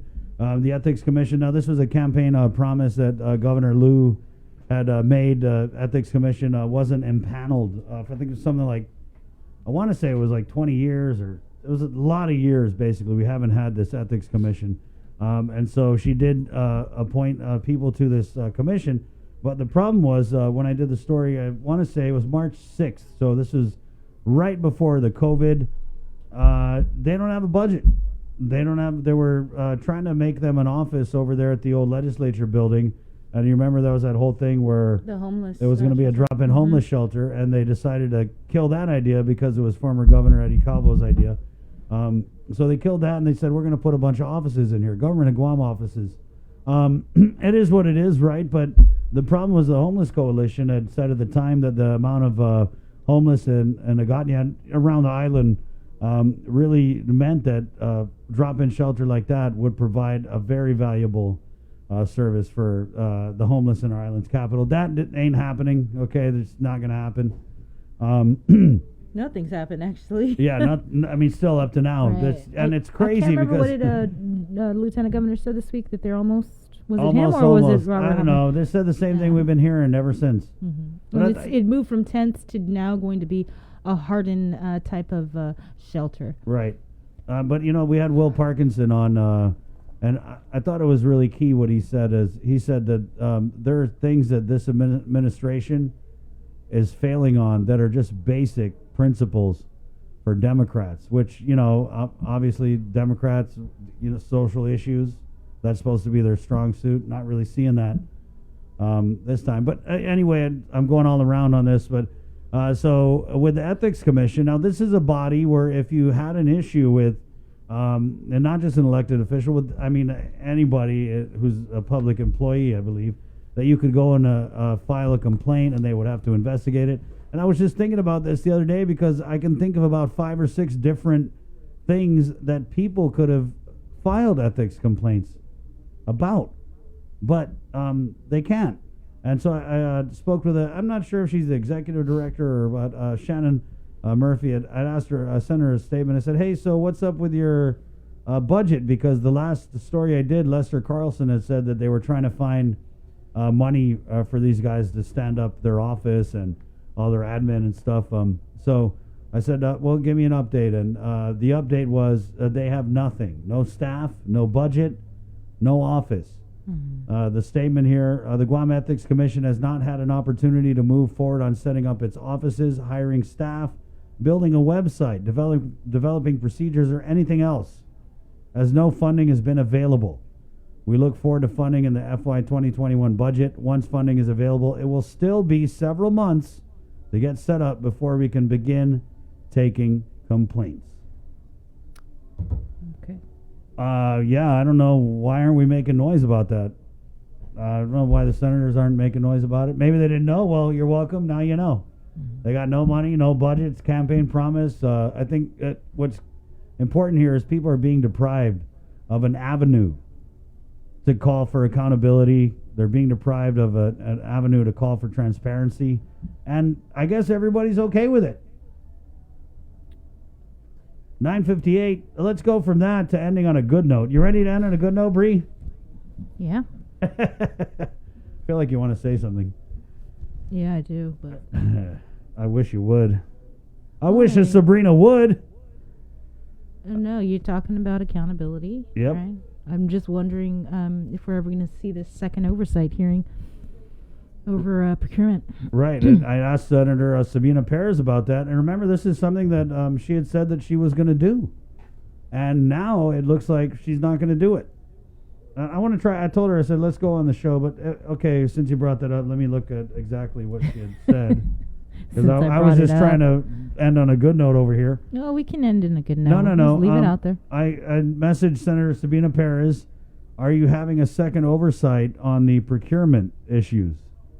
Because she had said she was going to. And I also felt that after watching that hearing, if I'm that oversight, I would have scheduled 3 more, because there were just so many questions that went unanswered, and so many questions that went answered, and the answer was like, what?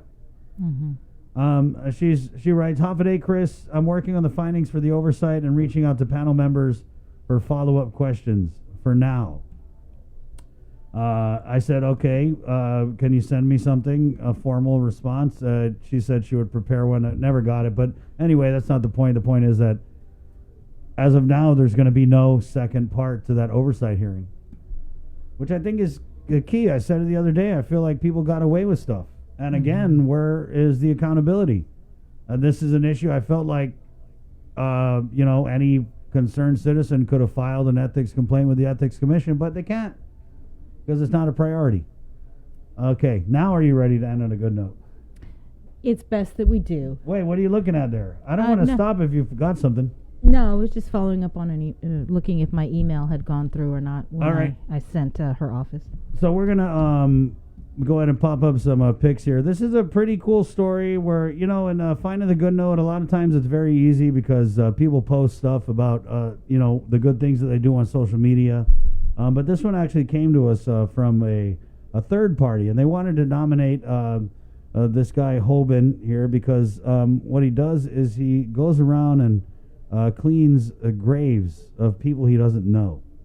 And so we'll pop the pics up here, and we're going to bring him on in a sec. But I want to read off this Facebook post that he had. I was surprised by the reactions of the followers of this page regarding my cleaning of the graves of strangers, whose memory appears to have disappeared when those they knew also passed on. Like all the information about the Chamorro culture that I freely share, I decided to take action with the graves of our Saina that are in need of attention. As I clean their resting place, I start a conversation with them. I thank them for their part in passing on the knowledge of the Chamorro when they were once alive. I tell our Saina that today you are not forgotten, that I will earnestly seek out information about you. I will say your name at least once more. I find my time alone with our Saina quite intimate. There's a deep sense of peace that I feel when I sit by their graves after my task is completed. And so this is just, it's pretty amazing. Every year around All Souls Day time, a lot of us, we go to the graves and, we clean the graves of our family members. But I always see those graves that are neglected or, not upkept. And sometimes it's not even that the family, because a lot of us will jump straight to like, oh, the family doesn't care. That might not even be the case. It could be that they moved off island or that all the other people in the family also passed. And so I think it was really interesting. We're going to bring Hoban on here just to kind of, I know, and you weren't really looking for a lot of recognition for this. This is something that you do, and you told me that you do it as therapy, right, Hoban? Can you tell us a little bit about that? Good, senor. I do that to help me in my with the VA. They try to tell me to keep myself grounded, and I found myself an interest in the Chamorro people and our history, which led me to the graves of our Saina, and I find deep solace with them when I sit there and then researching them and like I meant what I said, I had to say their names at least once more. I was really surprised by everything that's going on. I mean, I don't really think it's a big deal, sir. I just, it's my own little positive in a world that's so bad right now. And it helps me, y corazón in my heart. I'm pretty sure the person who rests there knows that what I'm doing, and that's good enough for me. Mm-hmm. Yeah. And these are markers that for people that you don't necessarily even know. It's just something that you want to do. Yes, ma'am. The craziest thing was the one I cleaned on the 10th of June. I randomly picked a grave, and I wasn't looking at it, and I didn't realize it, but I cleaned her grave. Her name is Maria Santos King. I posted it Wednesday. Something drew me to the grave, and I just cleaned it and gas painted everything. And then I went home to share it. I did not realize that it was her birthday. June 10th, until I typed it in, and then I looked at the marker again. Wow. And I looked at my watch to look at the date. And I'm a spiritual man. I mean, I'm not I'm not highly spiritual, but that's what happened. I just picked her grave, and I did not realize that the day I cleaned her grave was her birthday, June 10th, 1900. So I was taken aback by that on top of everybody else. You know. we got the goosebumps over here. But again, Magman and Zeus, I freaked out. And I started going, my wife goes, "Did you realize?" I said, "No, I didn't." That's why I called her. I said, "My husband listed." And I go, "I didn't even know." And here I am on my hands and knees there, pulling the grass, talking to her, even talking in tomorrow, what I'm doing and what I'm going to do for her. And I cleaned everything, and I stood up there and I took a picture, and I left. I didn't think anything of it until I put it up, and so I was like, "Oh man!" So I posted it, and then I told her, "Today your name will be uttered. And by the way, happy birthday, Maria." That was it. And that's exactly why we wanted to bring you on. I know, and when I called you and reached out to you, you didn't even want to come on. You're like, "No, I'm not even doing this for to be recognized." And I mean, I had to really get him on. Tell you, like, "No, dude, don't worry. We'll do the talking. We'll just bring you on at the end." So we just want to recognize this is a really awesome thing you're doing, Hoban, and you're our COVID hero for the day.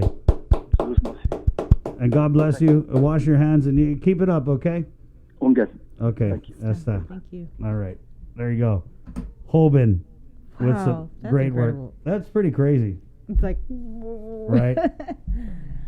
And we always So try humble. and end every show with someone who's doing something good in the community. And we're always looking for people who are doing good things. So if you guys know of anybody out there, maybe they're like Hoban. They don't, not trying to advertise everything. And I know he did post it on Facebook, but he posted it in a very closed group. Like, I couldn't even go in the group. And we actually had someone send us the pictures. So if you guys know anybody out there is doing something good, whether it's donations or anything, it doesn't necessarily even have to be COVID related. We're just always trying to really highlight people out there doing good deeds, because I think when people see people doing good things, it makes them want to do good things. Right. Pay it forward. Right on. So, hey, let's give it up for our digital dudes, Ken Sanity, and also Jacob Sablon this morning. Good job. Good job. Again, to our sponsors, Calvo Enterprises, Ambrose Inc., Coast 360, IT&E, and the Bank of Guam. Thanks for sticking with us here on the KUAM News Takeover Containing COVID. Good job this week, Bree. Good job, Chris. Anything you want to add in closing? Just thank you to everybody watching online and listening on radio. Just, if you could, really encourage you to get involved with the virtual Relay for Life. We're going to post this dance video. Please watch Chris's extraordinary dance moves. No, please don't watch my dance moves. Yeah, so it's a dance challenge. Please check it out and send us your videos. There you go. Yeah, and it's a great way to really show support for those people who are fighting cancer, those people who have lost family members to cancer, because, Relay for Life, like graduations, this is one of the things that was taken from us because of COVID-19. And so we really want to do our best to remind these people who are fighting cancer, people who have lost loved ones to cancer, that we're standing up for you guys and just trying to show a little bit of support in this difficult time. Yeah. I mean, I've lost family members to cancer, and, like I said, there's no way we were going to let this go without doing this. Oh, hell no, cancer. Not on our watch. That's right. Not now, not ever. Good job, Bree. Good job. Have a safe weekend, everybody. Always a pleasure. Hey, for our sponsors and for Sabrina, my name is Chris, leaving you with this one, Sin Hagu from Easy Jams. Have a great weekend, Guam. Esta. Adios. Bye.